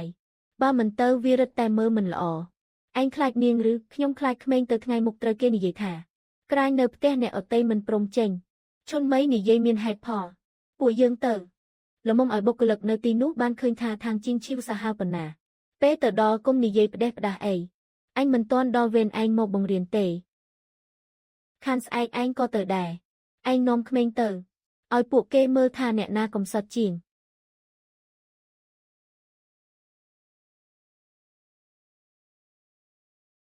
គូអីនឹងកូនគូផ្ទះរបស់យើងទ្វារនេះជារបស់អ្នកណាជារបស់ម៉ាក់និងជារបស់កូនដែរគូបានស្អាតណាស់ម៉ាក់ទៅយកទ្វារមកវិញបានទេម៉ាក់បានតើលោកយាយនឹងមកទៀតទេម៉ាក់នឹងរងនៅមាត់ទ្វារថ្ងៃនេះគ្រាន់តែដោះស្រាយសិទ្ធិរស់នៅក្នុងផ្ទះនិងបញ្ហានៃការរើចេញប៉ុណ្ណោះសូមកុំពង្រីកចំនួនអីនេះជារឿងក្នុងគ្រួសាររបស់យើងតាំងពីដើមមកបើប៉ះពាល់ដល់សិទ្ធិរស់នៅទៅហើយក៏ត្រូវតែបញ្ជាក់ទល់មុខគ្នាដែរនេះជាការចុះឈ្មោះស្នាក់នៅអចិន្ត្រៃយ៍របស់ពួកគេនៅពេលនេះគ្រួសារតែមួយរស់នៅជាមួយគ្នាវាមានបញ្ហាអីខ្ញុំនិងកូនស្រីត្រូវបានកំណត់សម្គាល់ថាផ្អាកការស្នាក់នៅបណ្ដោះអាសន្នលូឈុនមីនិងកូនពីរនាក់ត្រូវបានចុះឈ្មោះជាអ្នកស្នាក់នៅអចិន្ត្រៃយ៍លោកលៀងលោកជាអ្នករៀបចំមែនទេគឺខ្ញុំគេជាមេគ្រួសារគេរៀបចំចុះមានបញ្ហាអីមេគ្រួសារមិនមែនជាម្ចាស់ផ្ទះទេខ្ញុំនិងកូនស្រីមិនមែនជាអ្នកក្រៅទេបងថ្លៃពួកយើងពិតជាគ្រាន់តែមកស្នាក់នៅបណ្ដោះអាសន្នទេស្នាក់នៅបណ្ដោះអាសន្ននឹងចុះឈ្មោះជាអចិន្ត្រៃយ៍ឬស្នាក់នៅបណ្ដោះអាសន្ននឹងរុះរើក្រែកូនស្រីខ្ញុំឬស្ថានភាពរស់នៅរបស់ក្មេងអ្នកណាជាអ្នកកំណត់សម្គាល់ពេលគណៈកម្មការភូមិគ្រឹះសួរខ្ញុំឆ្លើយថាកូនផ្អាកស្នាក់នៅបណ្ដោះអាសន្នដោយសារទៅនៅផ្ទះជីដាជីដូនខាងម្ដាយហេតុអីបានទៅនៅផ្ទះជីដាជីដូនខាងម្ដាយដោយសារនៅផ្ទះមានមនុស្សច្រើនអ្នកណាធ្វើឲ្យក្នុងផ្ទះមានមនុស្សច្រើនកុំចេះតែសួរដេញដល់គេពេកក្មេងច្រើនអ៊ូអរបន្តិចវាមានអីមិនល្អអ៊ូអរដល់ថ្នាក់កូនស្រីខ្ញុំគ្មានក្រែដេកហឺក្មេងស្រីចាំបាច់ថ្នាក់ធ្នមស្អីសំដីស្រដៀងគ្នានេះអ្នកស្រីខាងមានសម្លេងថតនៅកន្លែងកើតហេតុឯងលួចថតសម្លេងទៀតហើយមិនមែនលួចឆតទេគឺដើម្បីការពារខ្លួនអ្នកស្រីខាងចាក់តែផ្នែកដែលពាក់ព័ន្ធផ្ទាល់នឹងវិវាទនៃការរស់នៅសិនទៅម៉ែនិយាយថាចាំពេលគ្រប់100ថ្ងៃឲ្យបងនឹងឈុនមីរៀបចំបែបបិទហើយបងមិនអាចអត់កូនប្រុសបានទេផ្ទះនឹងប្រាក់សន្សំភាគច្រើនអាចចែកឲ្យអូននិងនាងអានបានបងសុំត្រឹមតែអូនកុំធ្វើឲ្យរឿងនេះធំដុំអីជួយបំពេញបំណងបងម្ដងនេះទៅលោកលៀងតើសម្លេងថតនេះជាសម្លេងរបស់អ្នកមែនទេបាទគេនិយាយដោយសារតែកំហឹងទេ គាត់និយាយនៅសាលាម្ដាយពេលកូនស្រីទើបតែរត់ចេញគាត់និយាយបានច្បាស់ណាស់បងជាងមីងមិនមានន័យបែបនោះទេអ៊ីចឹងនាងជួយពន្យល់បន្តិចមើលថាពាក្យមួយណាមិនមែនមានន័យបែបនោះខាងជីងឈីវនាងមានល្បិចច្រើនពេកហើយសូម្បីតែប្តីខ្លួនឯងក៏នាងគិតគូរដែរខ្ញុំគិតគូរលើគាត់ឬក៏គាត់គិតគូរលើខ្ញុំបន្ទប់កូនស្រីខ្ញុំអាពាហ៍ពិពាហ៍ខ្ញុំផ្ទះខ្ញុំមើលទៅភាគីម្ខាងទៀតមិនមែនគ្រាន់តែស្នាក់នៅបណ្ដោះអាសន្នទេសូមណែនាំឲ្យភាគីទាំងសងខាងបំពេញបន្ថែមឯកសារចំណាយលើផ្ទះលើកក្រោយនឹងបញ្ជាក់ពីការរៀបចំរចេញហេតុអីត្រូវរើចេញអញមិនរើទេអ៊ីចឹងលើកក្រោយខ្ញុំនឹងយកឯកសារបង់ប្រាក់កក់ដើមមក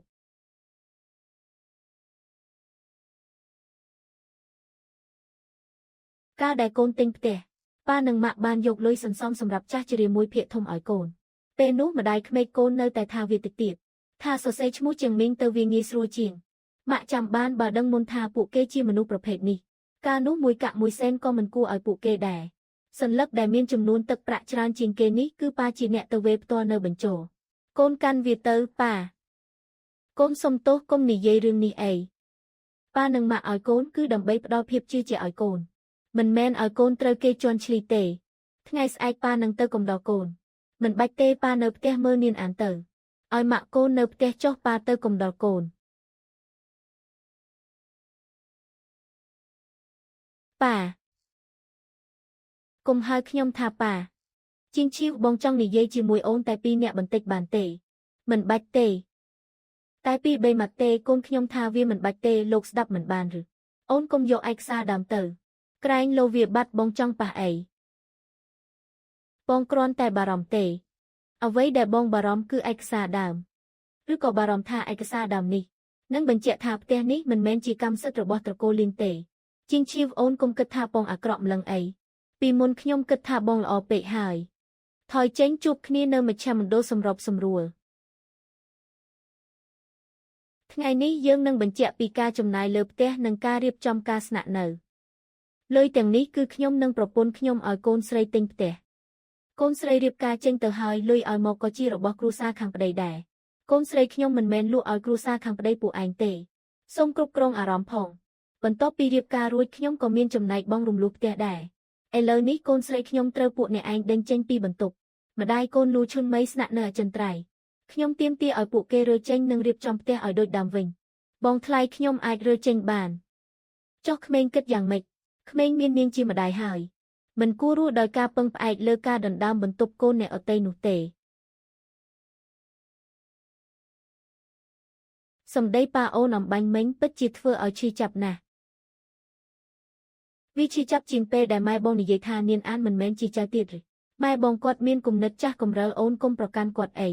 អ្វីដែលខ្ញុំប្រកាន់គឺបងតែងតែនៅស្ងៀមយល់ព្រមម្ដងហើយម្ដងទៀតចុះបើបងឲ្យឈុនមីរើចេញតើអូនអាចត្រឡប់មកវិញទេ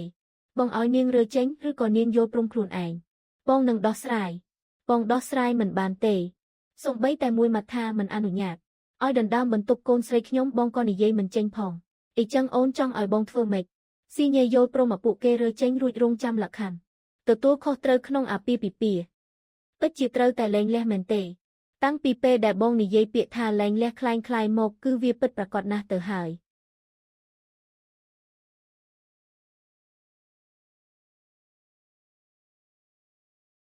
ផ្អែកតាមឯកសារបច្ចុប្បន្នអ្នកស្រីលូឈុនមីនិងកូន2នាក់បានស្នាក់នៅអចិន្ត្រៃយ៍ក្នុងផ្ទះដែលមានវិវាទនេះតែធ្វើឲ្យប៉ះពាល់ដល់ការរស់នៅជាប្រក្រតីរបស់អ្នកស្រីខាងនិងកូនស្រីគឺពួកគេជាអ្នកដើរចេញខ្លួនឯងទ្វារនេះគឺពួកអ្នកឯងជាអ្នកច្រានបើកក្រែនេះគឺពួកអ្នកឯងជាអ្នករុះរើក្មេងគឺពួកអ្នកឯងជាអ្នកដេញនាងថាវារុះរើមែនឬចុះភស្តុតាងនៅឯណាគណៈកម្មការភូមិគ្រឹះបានថតទុកពេលចុះទៅពិនិត្យខ្ញុំគ្រាន់តែយកអីវ៉ាន់ទៅដាក់បណ្ដោះអាសន្នប៉ុណ្ណោះដាក់បណ្ដោះអាសន្នក៏នឹងយកចានកូនស្រីខ្ញុំច្រកចូលប្រអប់ក្រដាសដែរជីងឈីវបងកុំហៅខ្ញុំ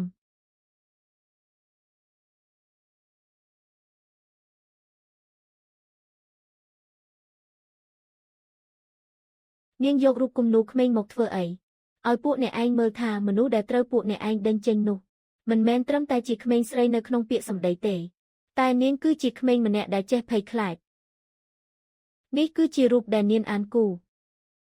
តើអាចយកទ្វារមកវិញបានទេ កុំប៉ះបងមិនអាចការពារនាងបានទេដូច្នេះកុំមកប៉ះរបស់នាងឲ្យសោះឯងកុំយកក្មេងមកធ្វើជាលេដំអូនដំអែពេកអីអ្នកដែលធ្វើជាដំអូនដំអែគឺអ្នកណានាំក្មេងពីរអ្នកចូលមករស់នៅហើយយំទាកេកឈ្មោះនោះជាអ្នកណាទៅវិញខ្ញុំមិនបានទាកេកឈ្មោះទេនាងមិនបានទាទេអ៊ីចឹងអ្នកណាជាអ្នកយល់ព្រមថានឹងរៀបចំបែបបត់ក្រោយ100ថ្ងៃសូមភាគីទាំងសងខាងត្រឡប់ទៅការរៀបចំការរើចេញវិញសូមស្នើឲ្យអ្នកទាំងឡាយរើចេញដោយខ្លួនឯងក្នុងរយៈពេល3ថ្ងៃហើយគណៈកម្មការភូមិគ្រឹះនឹងធ្វើជាសាក្សីបញ្ជាក់ពីស្ថានភាពផ្ទះឯងមិនយល់ព្រមទេទោះជាអ្នកឯងមិនយល់ព្រមក៏ដោយវាក៏មិនអាចផ្លាស់ប្ដូររូបថតចុះឈ្មោះនិងសម្លេងថតបានដែរខាងជីងឈីវនាងពិតជាចង់បង្ខំពួកយើងឲ្យដល់ផ្លូវតមែនទេខ្ញុំគ្រាន់តែទុកផ្លូវឲ្យខ្លួនឯងនិងកូនស្រីខ្ញុំប៉ុណ្ណោះនាងនឹងស្ដាយក្រោយមិនខានអ្នកដែលគួរស្ដាយក្រោយគឺពួកអ្នកឯងទេនាងរងចាំមើលចុះសាច់ញាតិនឹងមិនឈរនៅខាងនាងទេទោះជាពួកគេឈរខាងណាក៏វាមិនប៉ះពាល់ដល់ការរើចេញរបស់ពួកអ្នកឯងដែរជីងឈីវសុំម្ដងចុងក្រោយតើអាចគុំសុំឲ្យមានសាក្សីពេលរើចេញបានទេបងនឹងរៀបចំដោយខ្លួនឯងបងធ្លាប់រៀបចំរួចហើយរៀបចំរហូតដល់កូនស្រីខ្ញុំខ្លាចជាអ្នកស្នាក់នៅបណ្ដោះអាសន្ន3ថ្ងៃក្រោយខ្ញុំនឹងត្រឡប់ទៅផ្ទះវិញអញមិនរើចេញទេម៉ែមជ្ឈមណ្ឌលសម្របសម្រួលបានបញ្ជាក់រួចហើយបញ្ជាក់ស្អីវាមានត្រឹមតែក្រដាស់រហែកប៉ុន្មានសន្លឹកក៏អាចដេញអញចេញបានដែរម៉ែមិនរើចេញក៏មិនបានដែរខានស្អែកគណៈកម្មការភូមិគ្រឹះនឹងមកធ្វើជាសាក្សីហើយឯងក៏ខ្លាចវាដែរឬលោកយាយខ្ញុំមិនចង់ទៅទេមិនទៅទេនេះជាផ្ទះចាស់ហើយម៉ែ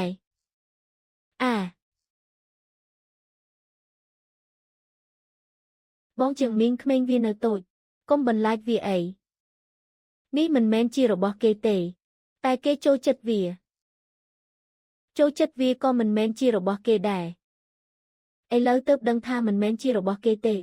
កាលនោះពេលនាងយល់ព្រមឲ្យពួកគេមកធ្វើជាកូនម៉េចមិននិយាយម៉ាក់តើយើងនឹងត្រឡប់ទៅវិញនៅពេលណាខានស្អែកតើកូនទន្សាយរបស់កូននៅទីនោះដែរទេ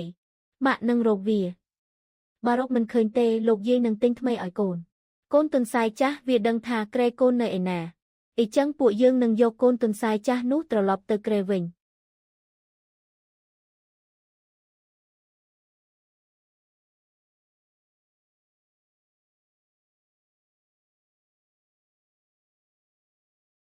ពួកគេនៅតែយាមនៅទីនោះដល់ម៉ោងហើយម៉ែបងពិតជាទទួលយកការអាប់អន់នេះមិនបានទេកូនស្រីខ្ញុំក៏ទទួលយកការដេញចេញពីបន្ទប់មិនបានដែរជាងឈីវកុំឡើងទៅអីទុកមុខឲ្យបងខ្លះផងមុខមាត់មិនមែនអ្នកអតេឲ្យទេគឺខ្លួនឯងជាអ្នករសាវ៉ាពួកយើងគ្រាន់តែធ្វើជាសាក្សីផ្ទាល់នៅទីនេះមិនចូលរួមក្នុងការឈ្លោះប្រកែកទេសូមភាគីទាំងសងខាងព្យាយាមទប់អារម្មណ៍ខ្ញុំគ្រាន់តែរាប់របស់ក្នុងផ្ទះខ្ញុំប៉ុណ្ណោះខាងជីងឈីវនាងពិតជាហ៊ាននាំមនុស្សមកមែននេះគឺជាផ្ទះខ្ញុំហេតុអីខ្ញុំមិនហ៊ានសម្អាតបន្ទប់ទទួលភ្ញៀវមុន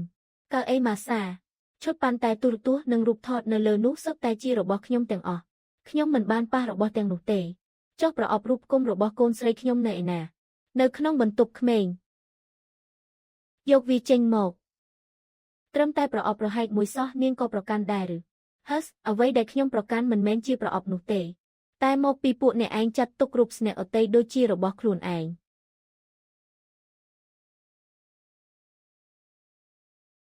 នៅមានតុកតាកូនទន្សាយទៀតកូនទន្សាយអីគេកូនទន្សាយពណ៌ប្រផេះនៅក្បាលក្រែនោះអីនេះជារបស់ខ្ញុំនោះជារបស់នាងអានចាបាវចូលចិត្តវាណាស់បងថ្លៃបងមិនអាចឲ្យវាទៅគេទេមិនបានទេចាបាវឲ្យវាទៅអ៊ំប្រុសទៅមិនឲ្យទេត្រឹមតែកូនតុកតាមួយក៏នាងមកដណ្ដើមពីក្មេងដែរពេលដែលកូនស្រីខ្ញុំត្រូវគេដណ្ដើមរបស់នោះម៉េចក៏ពួកអ្នកឯងមិនគិតថាវាជាក្មេងផង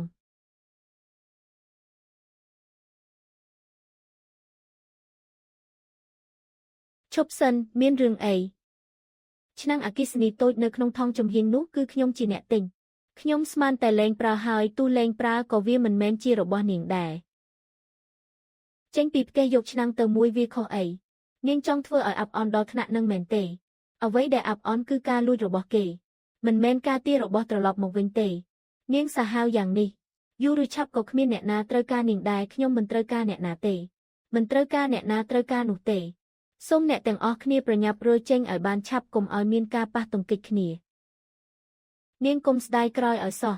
ពាក្យនេះអ្នកឯងនិយាយយឺតពេកហើយជាងឈីវផ្ទះនេះទំនេរហើយអូននឹងមានអានត្រឡប់មកវិញមកពួកយើងនឹងត្រឡប់មកវិញតែមិនមែនមករស់នៅជាមួយបងទេបងបានឲ្យពួកគេរើចេញហើយមិនមែនបងជាអ្នកឲ្យរើចេញទេគឺផុសតាងជាអ្នកឲ្យរើចេញរួចរាល់ហើយនេះជាសោថ្មីអាចឲ្យសោខ្ញុំមួយបានទេមិនបានទេម៉ាក់តើពួកយើងពិតជាបានត្រឡប់មកវិញមែនទេបានត្រឡប់មកវិញហើយក្រេវិកហើយក្រេអាចរៀបវាឲ្យត្រង់វិញបានរបស់របរអាចបោកគក់ឲ្យស្អាតបានទៅថ្ងៃមុខបើមានអ្នកណាឲ្យកូនប្រគល់បន្ទប់នេះឲ្យគេទៀតកូនប្រាប់ម៉ាក់តើម៉ាក់នឹងដេញគេចេញមែនទេម៉ាក់នឹងដេញគេចេញយកផ្ទះមកវិញបានហើយ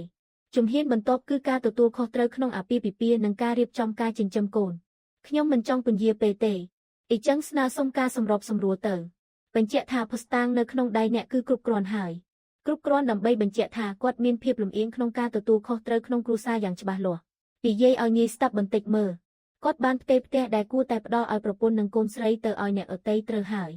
គាត់បានផ្ទេរឲ្យអ្នកអតីហើយនៅមានចំណុចមួយទៀតនៅខាងលូឈុនមីប្រសិនបើនៅតែទាមទារឲ្យគាត់ទទួលបន្ទុកក្មេងទាំងពីរនាក់នោះទៀតវាអាចនឹងប៉ះពាល់ដល់ការបែងចែកទ្រព្យសម្បត្តិអ្នកត្រូវតែតាមដានឲ្យជាប់គាត់នឹងមិនបញ្ឈប់ទេអ៊ីចឹងទុកឲ្យគាត់បន្តរុញច្រានទៀតទៅខ្ញុំមកយករបស់របរនៅទីនេះទាំងអស់តើខ្ញុំអាចចូលទៅអង្គុយលេងបន្តិចបានទេមិនបានទេជាងឈីវតើពួកយើងពិតជាត្រូវដើរដល់ចំណុចនេះមែនទេចំណុចនេះគឺបងជាអ្នកដើរវាដោយខ្លួនឯងពីមុនអូនមិនធ្លាប់ត្រជាក់ស្រេបបែបនេះទេពីមុនខ្ញុំក៏មិនធ្លាប់ត្រូវប្តីខ្លួនឯងឲ្យចុះចេញពីតំណែងក្នុងពិធីបុណ្យសពដែរបងស្ដាយក្រោយហើយការស្ដាយក្រោយមិនមែនជាកូនសោទេវាបើកទ្វារនេះមិនបានទេម៉ែបងប្រាប់ថាខាងឈុនមីពិបាករៀបចំការស្នាក់នៅណាស់ក្មេងទាំងពីរអ្នកវានៅតូចបងពិតជាមិនអាចមើលរំលងបានទេបងឃើញទេអ្វីដែលបងស្ដាយក្រោយមិនមែនការជ្រើសរើសពួកគេទេគឺដឹងថាខ្ញុំលែងបណ្ដោយឲ្យបងចាប់ត្រីពីដៃទៀតហើយលិខិតជូនដំណឹងសម្របសម្រួលការទទួលខុសត្រូវក្នុងអាពាហ៍ពិពាហ៍នឹងមកដល់ឆាប់នេះបងជាងមីងជួយស៊ីញ៉ែអានឹងបន្តិចមកអីគេនឹងប្រាក់ចំណាយប្រចាំខែថ្លៃរៀនគួរនិងប្រាក់បម្រុងសម្រាប់ព្យាបាលឈុនមីនេះវាច្រើនពេកហើយជីឆេងនឹងចាបាវទៅថ្ងៃមុខហៅបងថាប៉ាមិនអាចគ្រាន់តែហៅតែមាត់បានទេដឹងហេក្មេងប្រុសចាយលុយវាជារឿងធម្មតាទេម៉ែ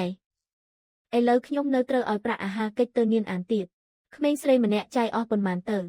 ម៉ែអាចកុំនិយាយពីនាងអានបែបនេះទៀតបានទេម៉េចឥឡូវទៅនឹកឃើញដល់វាបើបងលំបាកខ្ញុំនាំកូនចេញទៅវិញក៏បានទៅថ្ងៃមុខបើមានគេសួរនឹងប្រាប់គេថាអ៊ំប្រុសគេមិនត្រូវការពួកគេទេអ្នកណានៅខាងក្រៅនឹងអ៊ំស្រីធំគឺខ្ញុំទេម៉ែខ្ញុំឲ្យយកផ្លែឈើមកឲ្យបន្តិចមិនក៏មកថ្មនេះតើកាត់ណាបងស្រីឈុនមីបងនៅពាក់កងដៃនោះទៀតពិតជាស្អាតមែនអ៊ំស្រីធំឲ្យតើចាសោះមើលទៅអ៊ំស្រីធំពិតជាចាត់ទុកបងដូចគ្រួសារតែមួយមែន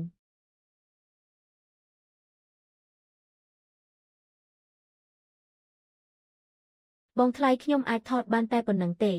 បងស្រីឈុនមីឲ្យបងជាងមីងស៊ីញ៉េនោះសៀវយាកកុំចូលទៅជិតពេកការពារខ្លួនឲ្យបានល្អផងខ្ញុំដឹងហើយ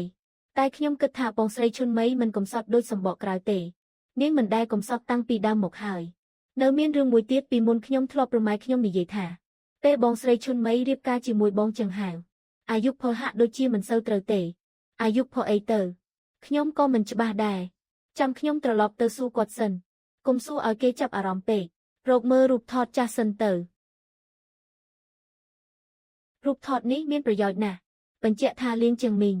នៅតែបន្តបង្វែរធនធានទៅឲ្យម្ដាយកូនលូឈុនមីត្រូវហើយក៏បញ្ជាក់ថាលូឈុនមីមិនមែនទទួលយកជំនួយដោយអសកម្មដែរនាងកំពុងទាមទារដោយសកម្មអ្វីដែលនាងចង់បានមិនមែនត្រឹមតែគេឈ្មោះទេគឺនាងចង់បានការទាមទាររយៈពេលវែងគាត់ពិតជាហ៊ានស៊ីញ៉ែមែនស្ដាយក្រោយហើយឬអត់ទេ គ្រាន់តែគិតថាខ្លួនឯងភ្ញាក់រលឹកយឺតពេលមិនយឺតទេរបស់ដែលមានក្នុងដៃអ្នកឥឡូវនេះគ្រប់គ្រាន់សម្រាប់ជាលក្ខខណ្ឌទទួលខុសត្រូវក្នុងអាពាហ៍ពិពាហ៍ហើយអ៊ីចឹងផ្ញើលិខិតជូនដំណឹងទៅគាត់នៅតែមិនព្រមបញ្ចប់ទេផ្ទះក៏បានប្រគល់ឲ្យនាងវិញហើយដែរឥឡូវនាងចង់បញ្ជាក់ពីការលែងលេះនិងសិទ្ធិចិញ្ចឹមនាងអានទៀតលែងក៏លែងទៅក្មេងស្រីម្នាក់ឲ្យអាហារកិច្ចតិចតួចបានហើយបងជាងមីងបើបងឲ្យលុយនាងអានច្រើនពេករាល់ខែចុះខាងជាឆេងនិងចាបាវគិតយ៉ាងម៉េចទៅនាងអានជាកូនស្រីបង្កើតរបស់បងខ្ញុំដឹងខ្ញុំមិនមានន័យបែបនោះទេឈុនមីនិយាយត្រូវទៅថ្ងៃមុខឯងត្រូវចិញ្ចឹមកូនប្រុស2នាក់លុយត្រូវតែចាយឲ្យចំគោដៅម៉ែពួកគេជាក្មួយរបស់ខ្ញុំទេថ្ងៃមុខហើយឯងថាប៉ានោះគឺកូនប្រុសហើយតើអ្នកទាំងអស់គ្នាចង់ឲ្យខ្ញុំខ្លាចជាអ្វីឲ្យប្រកាសបងជាងមីងបងស្ដាយក្រោយហើយឬបងស្រីឈុនមីអាល់ប៊ុមរូបថតនេះជារបស់បងខ្ញុំឃើញវានៅក្រោមទូឲ្យខ្ញុំមករូបថតខាងក្នុងចាស់ណាស់ខ្ញុំមើលមិនទាន់ចប់ទេនេះជារបស់របបផ្ទាល់ខ្លួនរបស់ខ្ញុំបងភ័យអ្នកណាថាភ័យរបស់គេកុំចេះតែកាយផ្ដេសផ្ដាសឯងមិនបានឃើញអ្វីទាំងអស់បងស្រីឈុនមីខ្ញុំនៅមិនទាន់និយាយផងថាខ្ញុំឃើញអ្វីរូបថតនេះខ្ញុំថតមិនបានទេតែការបរិច្ឆេទគឺមុនពេលបងចឹងហៅរៀបការជាង7 ខែសៀវយាគុំកាយរបស់នាងទៀតខ្ញុំដឹងហើយខ្ញុំគ្រាន់តែគិតថាវាខុសប្រក្រតីទេជីឆេងឆ្នាំនេះអាយុ7 ឆ្នាំតែខ្ញុំចាំបានថាបងស្រីឈុនមីទើបតែរៀបការចូលមកមិនបានប៉ុន្មានផងក៏កើតកូនបាត់ទៅហើយនាងអាចរកមើលរូបថតបុណ្យខួប1 ខែកាលពីឆ្នាំនោះបានទេនៅក្នុងគ្រប់សាច់ញាតិចាស់ប្រហែលជាមានរកតែរូបដែលគេធ្លាប់ផុសបានហើយកុំប្រថុយអីថ្ងៃនេះយើងពិភាក្សាអំពីឆន្ទៈក្នុងការលែងលេះការរៀបចំការចិញ្ចឹមកូននិងការទទួលបន្ទុកចំណាយខ្ញុំមិនយល់ព្រមលែងលេះទេបងមិនយល់ព្រមគឺដោយសារបងនៅស្រឡាញ់ខ្ញុំឬដោយសារគ្មានអ្នកតាមដោះស្រាយបញ្ហាជំនួសបងជាងឈីវបងដឹងថាបងខុសហើយខុសត្រង់ណាខ្លះបងមិនគួរឲ្យឈុនមីចូលទៅរស់នៅទេមិនគួរធ្វើឲ្យនាងអានរងទុកទេនៅមានអីទៀតបងខាងថាមាត់ដឹងខុសម្ខាងទៀតមកស៊ីញ៉ែអានឹងមិនក៏អូនមានក្រដាស់នេះបានរបស់ដែលពួកបងសរសេរខ្លួនឯងខ្លាចគេឃើញឬលោកលៀងសេចក្តីបញ្ជាក់នេះលោកជាអ្នកស្ម័គ្រចិត្តស៊ីញ៉ែមែនទេបាទតែនោះជាការពិភាក្សាក្នុងគ្រួសារពិភាក្សាយ៉ាងម៉េចក៏ផ្ទេរការទទួលខុសត្រូវដែលគួរតែមានចំពោះកូនស្រីបង្កើតទៅឲ្យក្មួយប្រុសទាំង2នាក់វិញបងថ្លៃបងគុំនិយាយបែបនេះអីជីឆេងនឹងចាបាវគ្មានប៉ាទេបងជាងមីងជួយពួកយើងបន្តិចតើវាខុសឬជួយបន្តិចឬក៏ធ្វើជាប៉ាគេតែម្ដងហេតុអីនាងចេះតែបង្ខំពួកយើងម្លេះដោយសារតែពួកអ្នកឯងយកការអត់ធ្មត់របស់ខ្ញុំធ្វើជាការបានចិត្តខាងជីងឈីវឯងកុំមាត់ដាច់ពេកប្រៀបមិនបាននឹងសម្ដីរបស់ម៉ែឯងមួយម៉ាត់ថាក្មេងស្រីមិនចាំបាច់ថ្នាក់ក្នុងពេកទេនោះទេមើលទៅអ្នកស្រីខាងមានហេតុផលសមរម្យក្នុងការបញ្ជាក់ពីសិទ្ធិរបស់ខ្លួនសូមឲ្យភាគីទាំងសងខាងនិយាយដោយផ្ដោតលើប្រយោជន៍របស់ក្មេងសូមកុំបន្តប្រើពាក្យសម្ដីវាយប្រហារតាមអារម្មណ៍ទៀតមានអានបងនឹងឲ្យលុយគេមិនមែនជាវិកលបទេគេជាកូនស្រីរបស់បង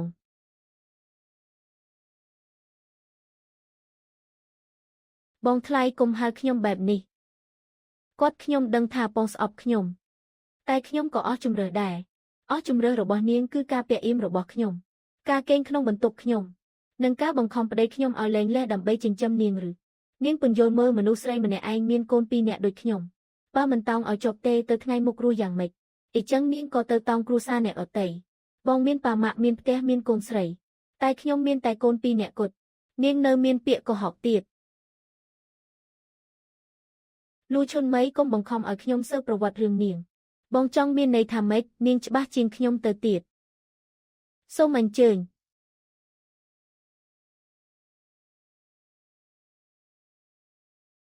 បងមានបំណងឲ្យខ្ញុំចិញ្ចឹមពួកគេតាំងពីយូរហើយមែនទេបងចង់មានន័យថាម៉េចឈុនមីបងអាចជួយបានតែអ្វីដែលនាងចង់បានឥឡូវនេះមិនមែនការជួយទេអីចឹងបងចង់យ៉ាងម៉េចដេញពួកយើងចេញរួចត្រឡប់ទៅអង្វរທາງជីងឈីវបងមិនបានធ្វើទេនាងទៅមានក្រសែភ្នែកបងដែលសម្លឹងមើលនាងថ្ងៃនេះស្ដាយក្រោយខ្លាំងណាស់មែនទេបងពិតជាស្ដាយក្រោយមែនលៀងជាងមីងគឺម៉ែបងទេដែលទទួលខ្ញុំចូលមកហើយក៏ជាបងទេដែលប្រាប់ថានឹងផ្ដល់ភាពកក់ក្ដៅដល់ក្មេងឥឡូវທາງជីងឈីវគេលែងត្រូវការបងហើយបងក៏ទម្លាក់កំហុសមកលើខ្ញុំនាងកុំទាញជីងឈីវចូលមកពាក់ព័ន្ធខ្ញុំនៅតែចង់និយាយបើបងពិតជាអាឡ័យនាងមែន ការនោះគួរតែក្រោកឈរតាំងពីនៅក្នុងពិធីបុណ្យសពម្លេះឆ្លោះគ្នាស្អីក្មេងនៅទីនេះផងម៉ែបងជាងមីងគាត់លែងចង់ខ្វល់ពីពួកយើងហើយជាងមីងខ្ញុំមិនបាននិយាយថាមិនខ្វល់ទេខ្ញុំថាមិនអាចខ្វល់បែបនេះទេខ្វល់បែបនេះមានន័យថាម៉េចក្មេងពីរនាក់ហែកឯងថាអ៊ំប្រុសឯងឲ្យលុយតិចតួចវាខុសអីម៉ែខ្ញុំក៏មាននាងអានដែរនាងអានទៀតហើយក្មេងស្រីម្នាក់ធ្វើឲ្យឯងបាត់បង់កូនប្រុសពីរនាក់ទៅហើយឯងនៅតែនឹកនាដល់វាទៀតពីរនាក់នោះមិនមែនកូនប្រុសខ្ញុំទេឥឡូវមិនមែនទៅថ្ងៃមុខគង់តែមែនទៅថ្ងៃមុខក៏មិនមែនដែរឯងនិយាយម្ដងទៀតមើលខ្ញុំថាខ្ញុំមិនមែនប៉ាគេទេ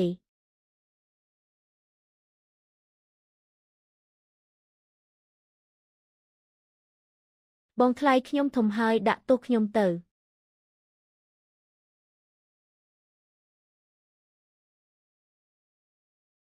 ពិតជាមិនត្រូវមែនសៀវយាបកុំប្រាប់អ្នកណាឲ្យសោះខ្ញុំដឹងហើយបន្ទាប់ពីនេះទុកឲ្យលៀងជាងមីងរកឃើញដោយខ្លួនឯងទៅ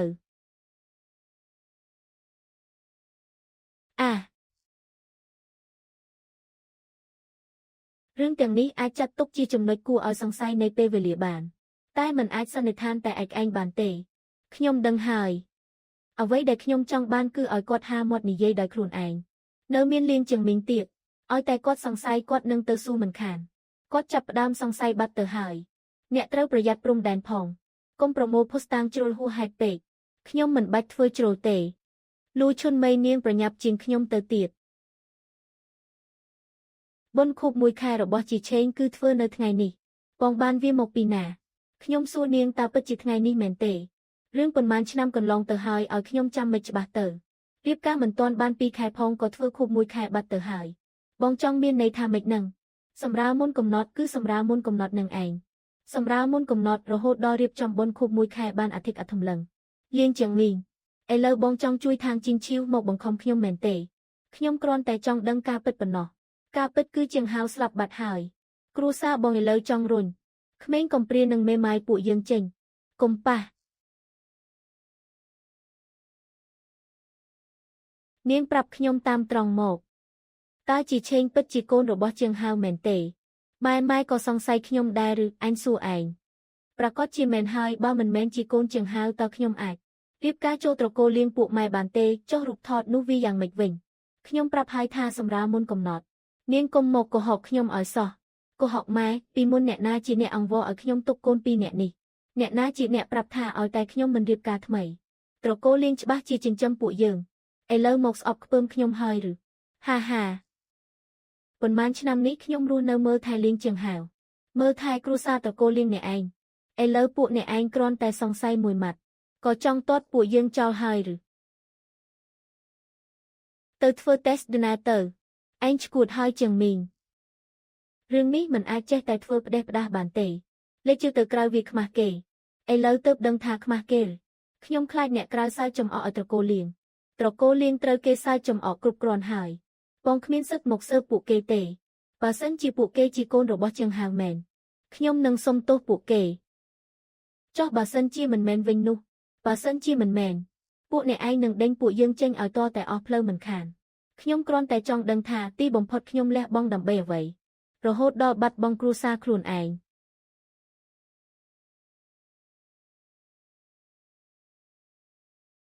ម៉ាក់នៅរវល់ទៀតទេលែងរវល់ហើយឈ្មោះអាចបដូរមកដាក់ត្រកូលតាមម៉ាក់បានទេកូនចង់ដាក់ត្រកូលតាមម៉ាក់កូនចង់ឈ្មោះທາງនាងអានທາງគឺជាត្រកូលທາງរបស់ម៉ាក់ចាំដោះស្រាយរឿងចប់ម៉ាក់នឹងរៀបចំឲ្យកូនចុះប៉ានឹងខឹងដែរទេនោះជារឿងរបស់មនុស្សធំឈ្មោះរបស់កូនគួរតែធ្វើឲ្យកូនមានអារម្មណ៍សុវត្ថិភាពបើបងហ៊ានទៅថ្ងៃនេះពួកយើងចប់គ្នាហើយបើគ្មានបញ្ហាទេគ្មានអ្នកណាចប់ទេបងគឺមិនជឿខ្ញុំទេឥឡូវនេះខ្ញុំមិនជឿអ្នកណាទាំងអស់ឈុនមីឲ្យគេទៅចុះម៉ែពិនិត្យឲ្យច្បាស់ក៏ល្អដែរអាចបិទមាត់ທາງជីងឈីវបាន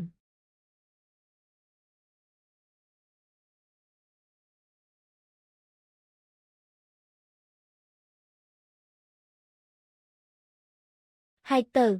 ជាងមីងពួកយើងកុំមើលអីក្មេងនឹងទទួលយកមិនបានទេក្មេងទទួលយកមិនបាន ឬមួយក៏នាងទទួលយកមិនបានបើបងមើលហើយគឺពិតជាមិនអាចត្រឡប់ក្រោយបានទេណា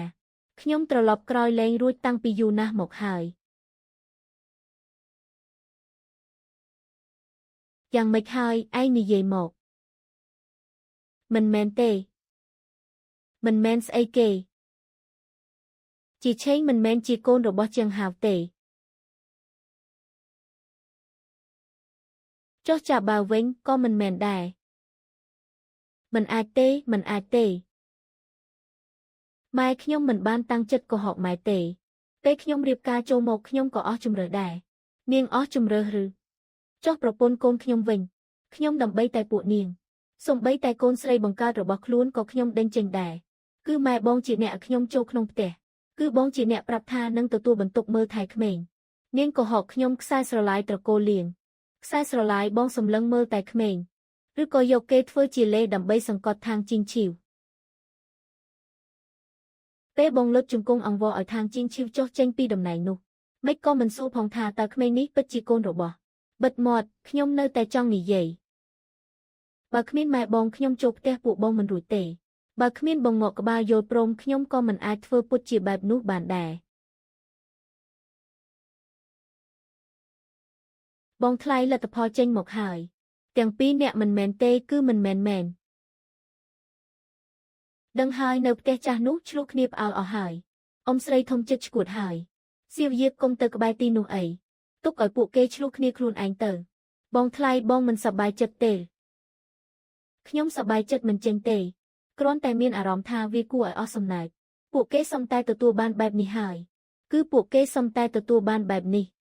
ប៉ុន្តែការឈឺចាប់ដែលខ្ញុំនិងនាងអានធ្លាប់ទទួលរង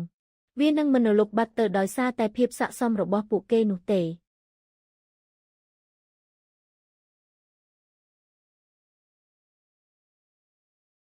ថ្ងៃនេះយើងនឹងបន្តដោះស្រាយការបញ្ជាក់ពីការទទួលខុសត្រូវក្នុងអាពាហ៍ពិពាហ៍និងការរៀបចំទ្រព្យសម្បត្តិនិងការចិញ្ចឹមកូន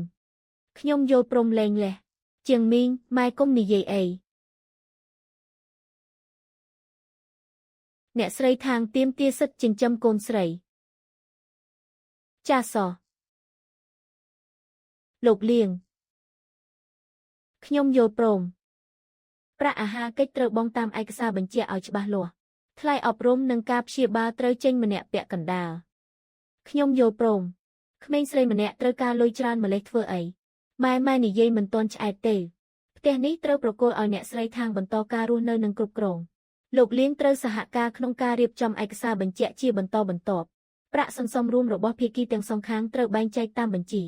ផ្ទះនេះពិតជាឲ្យនាងមែនឬនោះវាជាផ្ទះរបស់នាងនិងនាងអានតាំងពីដើមមកហើយចុះឯងស្នាក់នៅឯណាខ្ញុំនឹងរកវិធីដោយខ្លួនឯង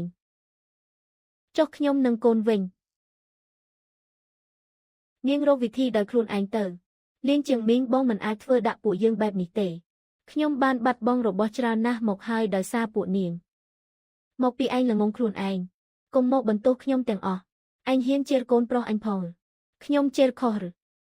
គ្រួសារត្រកូលលៀងពួកអ្នកឯងចង់បានខ្សែស្រឡាយចង់បានកេរ្តិ៍ឈ្មោះចង់បានមុខមាត់ចុងក្រោយរុញកំហុសមកលើខ្ញុំតែម្នាក់ឯង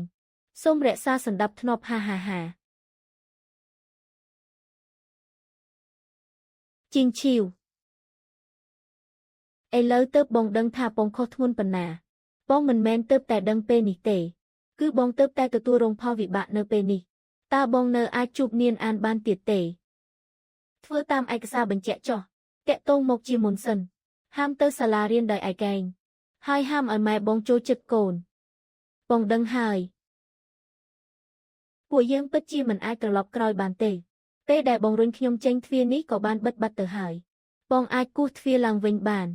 ខ្ញុំនឹងមិនបើកទេ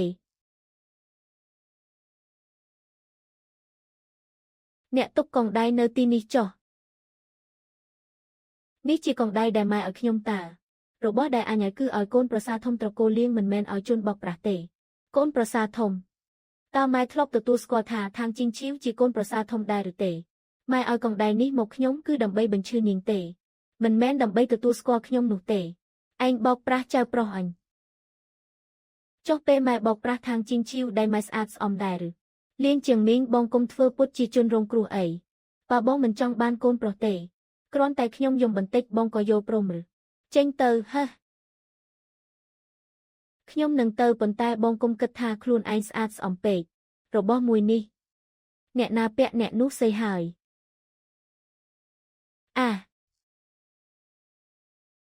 លោកយាយតើពួកយើងទៅណាត្រឡប់ទៅកន្លែងរបស់ពួកយើងវិញប្រាក់អាហារកិច្ចក្មេងខ្ញុំនឹងបង់ឲ្យតាមចំនួនដែលត្រូវចេញពីមុនលុយបន្តិចបន្តួចដែលជាងហៅបន្សល់ទុកគុំមករកខ្ញុំទៀតអីឥឡូវទៅមកគិតលេខច្បាស់លាស់ម្លេះចាប់ពីពេលនេះទៅត្រូវតែគិតច្បាស់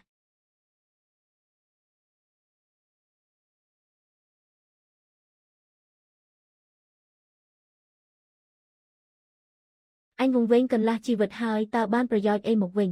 វង្វេងដោយសារភាពចេះរបស់ម៉ែនឹងហើយ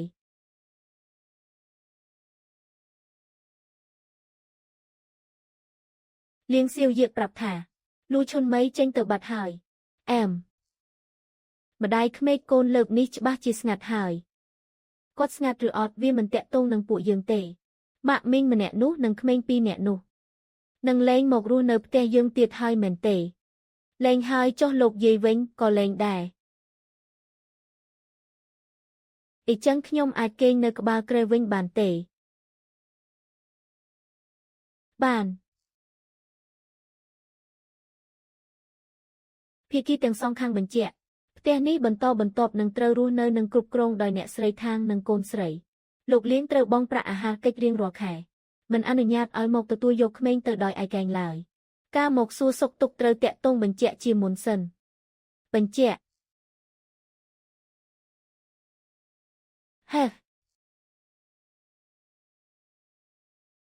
មានអានដូរត្រកូលនេះគឺកូនជាអ្នកសុំខ្លួនឯងកូនទៅតែអាយុ5ឆ្នាំសោះអាយុ5ឆ្នាំក៏ដឹងថាអ្នកណាជាអ្នកការពារនាងដែរចប់ហើយឬនៅទេខ្ញុំត្រូវនាំនាងអានទៅដាក់ឯកសារបដូរឈ្មោះសិនចង់ឲ្យបងកំដរទៅទេមិនបាច់ទេរឿងនេះខ្ញុំនឹងកំដរកូនទៅខ្លួនឯងល្អទៅថ្ងៃមុខបើខាងគ្រួសារលៀងមករំខានទៀតទុកកំណត់ត្រាទាំងអស់ហើយតាក់ទងទៅបុគ្គលិកសហគមន៍ខ្ញុំដឹងហើយខាងជីងឈីវអ្នកធ្វើបានល្អណាស់ខ្ញុំគ្រាន់តែឈប់ដកថយនៅទីបំផុតប៉ុណ្ណោះសរសេរបានល្អណាស់លោកតាទៅថ្ងៃមុខខ្ញុំមានឈ្មោះនេះហើយចាំឯកសារជាប់គឺអាចប្រើបានហើយមានអានរបស់យើងយកត្រកូលតាមម៉ាក់ហើយក៏មានចិត្តតែមួយជាមួយលោកតាលោកយាយដែរប៉ានឹងពិបាកចិត្តទេគាត់នឹងមានការពិបាកចិត្តរបស់គាត់តែកូនមិនចាំបាច់កែប្រែអារម្មណ៍សុវត្ថិភាពរបស់ខ្លួនឯងដើម្បីតែកំហុសរបស់មនុស្សធំនោះទេយល់ហើយខ្ញុំចង់ឈ្មោះខាងនាងអានល្អហា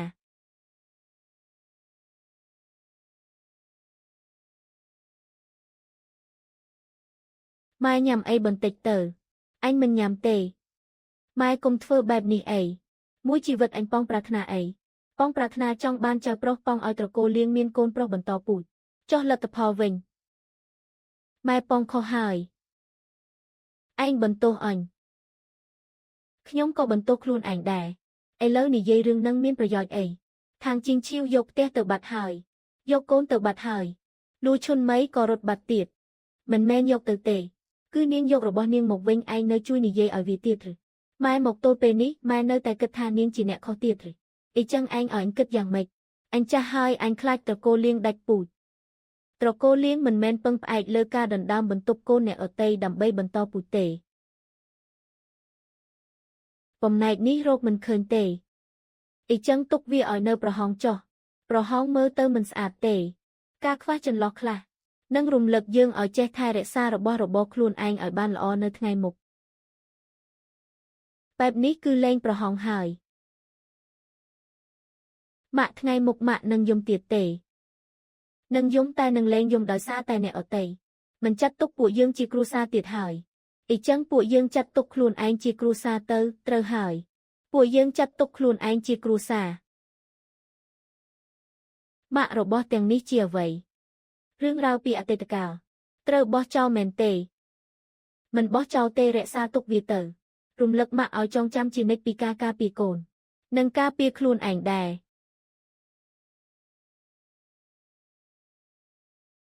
ថ្ងៃក្រោយកុំសូវមើលរបស់ទាំងនេះអីមើលហើយវាឈឺចាប់ថ្ងៃក្រោយនឹងលែងមើលរហូតទៀតហើយ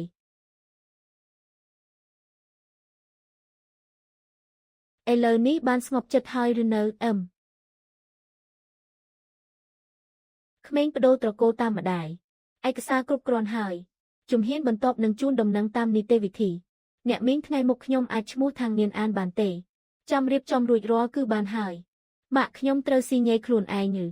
កូននៅតូចម៉ាក់ស៊ីញ៉េប៉ុន្តែនេះជាជំរើសរបស់កូនខ្លួនឯងបងថ្លៃបងជីងឈៀវខ្ញុំអាចហៅបងបែបនេះបានទេហើយឈ្មោះក៏បានដែរខ្ញុំបានទិញស្ទីកខ្លះឲ្យនាងអានរឿងគ្រួសារកន្លងមកខ្ញុំក៏មិនបានជួយអ្វីច្រើនដែរនាងបានជួយច្រើនណាស់ហើយអ៊ំស្រីធំថ្មីនេះចាស់ទៅច្រើនណាស់បងជាងមីងក៏មិនសូវនិយាយស្ដីដែរ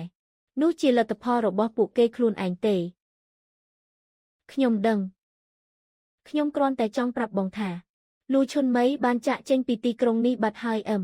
ទៅថ្ងៃមុខបងនឹងមានសេចក្តីសុខហើយមែនទេចាសោះជីងឈីវបងមិនបានកក់ការសួរសុខទុក្ខជាមុនទេបងដឹងហើយថ្ងៃនេះបងមិនមែនមកយកនាងអានទៅទេបងទិញកាដូសម្ភារៈសិក្សាឲ្យកូននាងអានប៉ាសុំនិយាយមួយម៉ាត់បានទេពីមុនប៉ាបានធ្វើខុសច្រើនណាស់កូនមិនបាច់ប្រញាប់អត់ទោសឲ្យភ្លាមក៏បានដែរប៉ាទៅថ្ងៃមុខប៉ានឹងមកសួរសុខទុក្ខកូនតាមការកំណត់បានទេប៉ាកុំបណ្ដោយឲ្យលោកយាយជេរកូនទៀតណាមិនឲ្យជេរទេហើយក៏មិនឲ្យអ្នកណាទៅគេងលើក្រែកូនទៀតដែរអត់ទេម៉ាក់ជួយកាន់វាសិនឲ្យកូនមកម៉ែថ្មីនេះស្ថានភាពមិនសូវល្អទេរឿងនេះមិនគួរប្រាប់ខ្ញុំទេគាត់ចេះតែនឹកនាងអានចង់ជួបនាងមិនបានទេគាត់ដឹងខ្លួនខុសហើយអ្វីដែលគាត់ដឹងគឺការបាត់បង់មិនមែនកំហុសទេចុះបងវិញតើបងនៅមានឱកាសទៀតទេមានឱកាសធ្វើជាប៉ាល្អម្នាក់តែគ្មានឱកាសធ្វើជាប្តីខ្ញុំទៀតទេឥឡូវនេះបងលែងមានអ្វីទាំងអស់ហើយបងនៅមានខ្លួនឯងកុំចេះតែពឹងផ្អែកលើអ្នកដទៃទៀតអីអូនពិតជាលែងស្អប់បងទៀតហើយឬស្អប់វាហត់ណាស់ខ្ញុំគ្រាន់តែលែងត្រឡប់ក្រោយទៀតប៉ុណ្ណោះម៉ាក់ចិត្តយឺតម៉ោងហើយតោះទៅនាងអានថ្ងៃនេះមកសាលាស្រស់ស្រាយម្លេះព្រោះខ្ញុំមានបន្ទប់ជារបស់ខ្លួនឯងហើយចូលទៅចុះពេលល្ងាចម៉ាក់នឹងមកយកកូនម៉ាក់សន្យា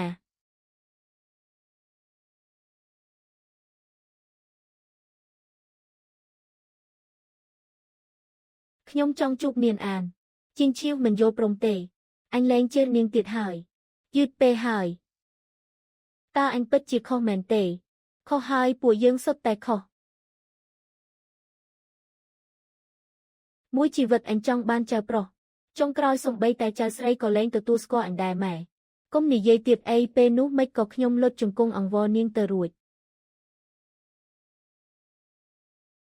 ម៉ាក់ថ្ងៃនេះអ្នកគ្រូសើថាកូនសរសេរឈ្មោះបានល្អនាងអានរបស់យើងពិតជាសរសេរបានល្អមែនញ៉ាំឲ្យច្រើនទៅថ្ងៃស្អែកលោកយាយនឹងទិញគៀបសក់ថ្មីឲ្យកូនចង់បានថ្មីម៉ាក់ក៏ញ៉ាំដែរទៅល្អ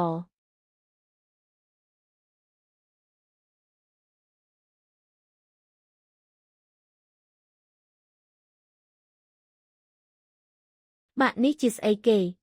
របស់កូនត្រឡប់មកវិញហើយចុះក្រដាសនោះវិញរបស់គ្មានប្រយោជន៍បោះចោលបាត់ហើយមិនបដូរស្ទីកទេមិនបដូរទេប្រហោងមួយនេះគឺម៉ាក់ជាអ្នកកំដរកូនប៉ះវាឲ្យចិត្តវិញទៅថ្ងៃមុខពួកយើងនឹងនៅផ្ទះនេះរហូតមែនទេមែនឲ្យតែកូនចង់នៅទីនេះគឺផ្ទះរបស់កូនហើយចុះម៉ាក់វិញម៉ាក់នៅឯណាម៉ាក់នឹងនៅទីនេះជានិច្ចម៉ាក់ថ្ងៃនេះកូនសប្បាយចិត្តណាស់ហេតុអីទៅព្រោះកូនដឹងថារបស់ដែលអ្នកអតីយកទៅយើងអាចយកវាត្រឡប់មកវិញបានហើយមានរឿងមួយទៀតដែលកូនត្រូវចាំរឿងអីទៅម៉ាក់មិនមែនគ្រប់គ្នាដែលយករបស់កូនទៅសុទ្ធតែស័ក្តិសមនឹងការអភ័យទោសពីកូននោះទេតែកូនអាចធ្វើឲ្យជីវិតខ្លួនឯងរស់នៅបានល្អកូនចាំហើយម៉ាក់ពួកយើងទៅផ្ទះវិញតោះទៅផ្ទះវិញ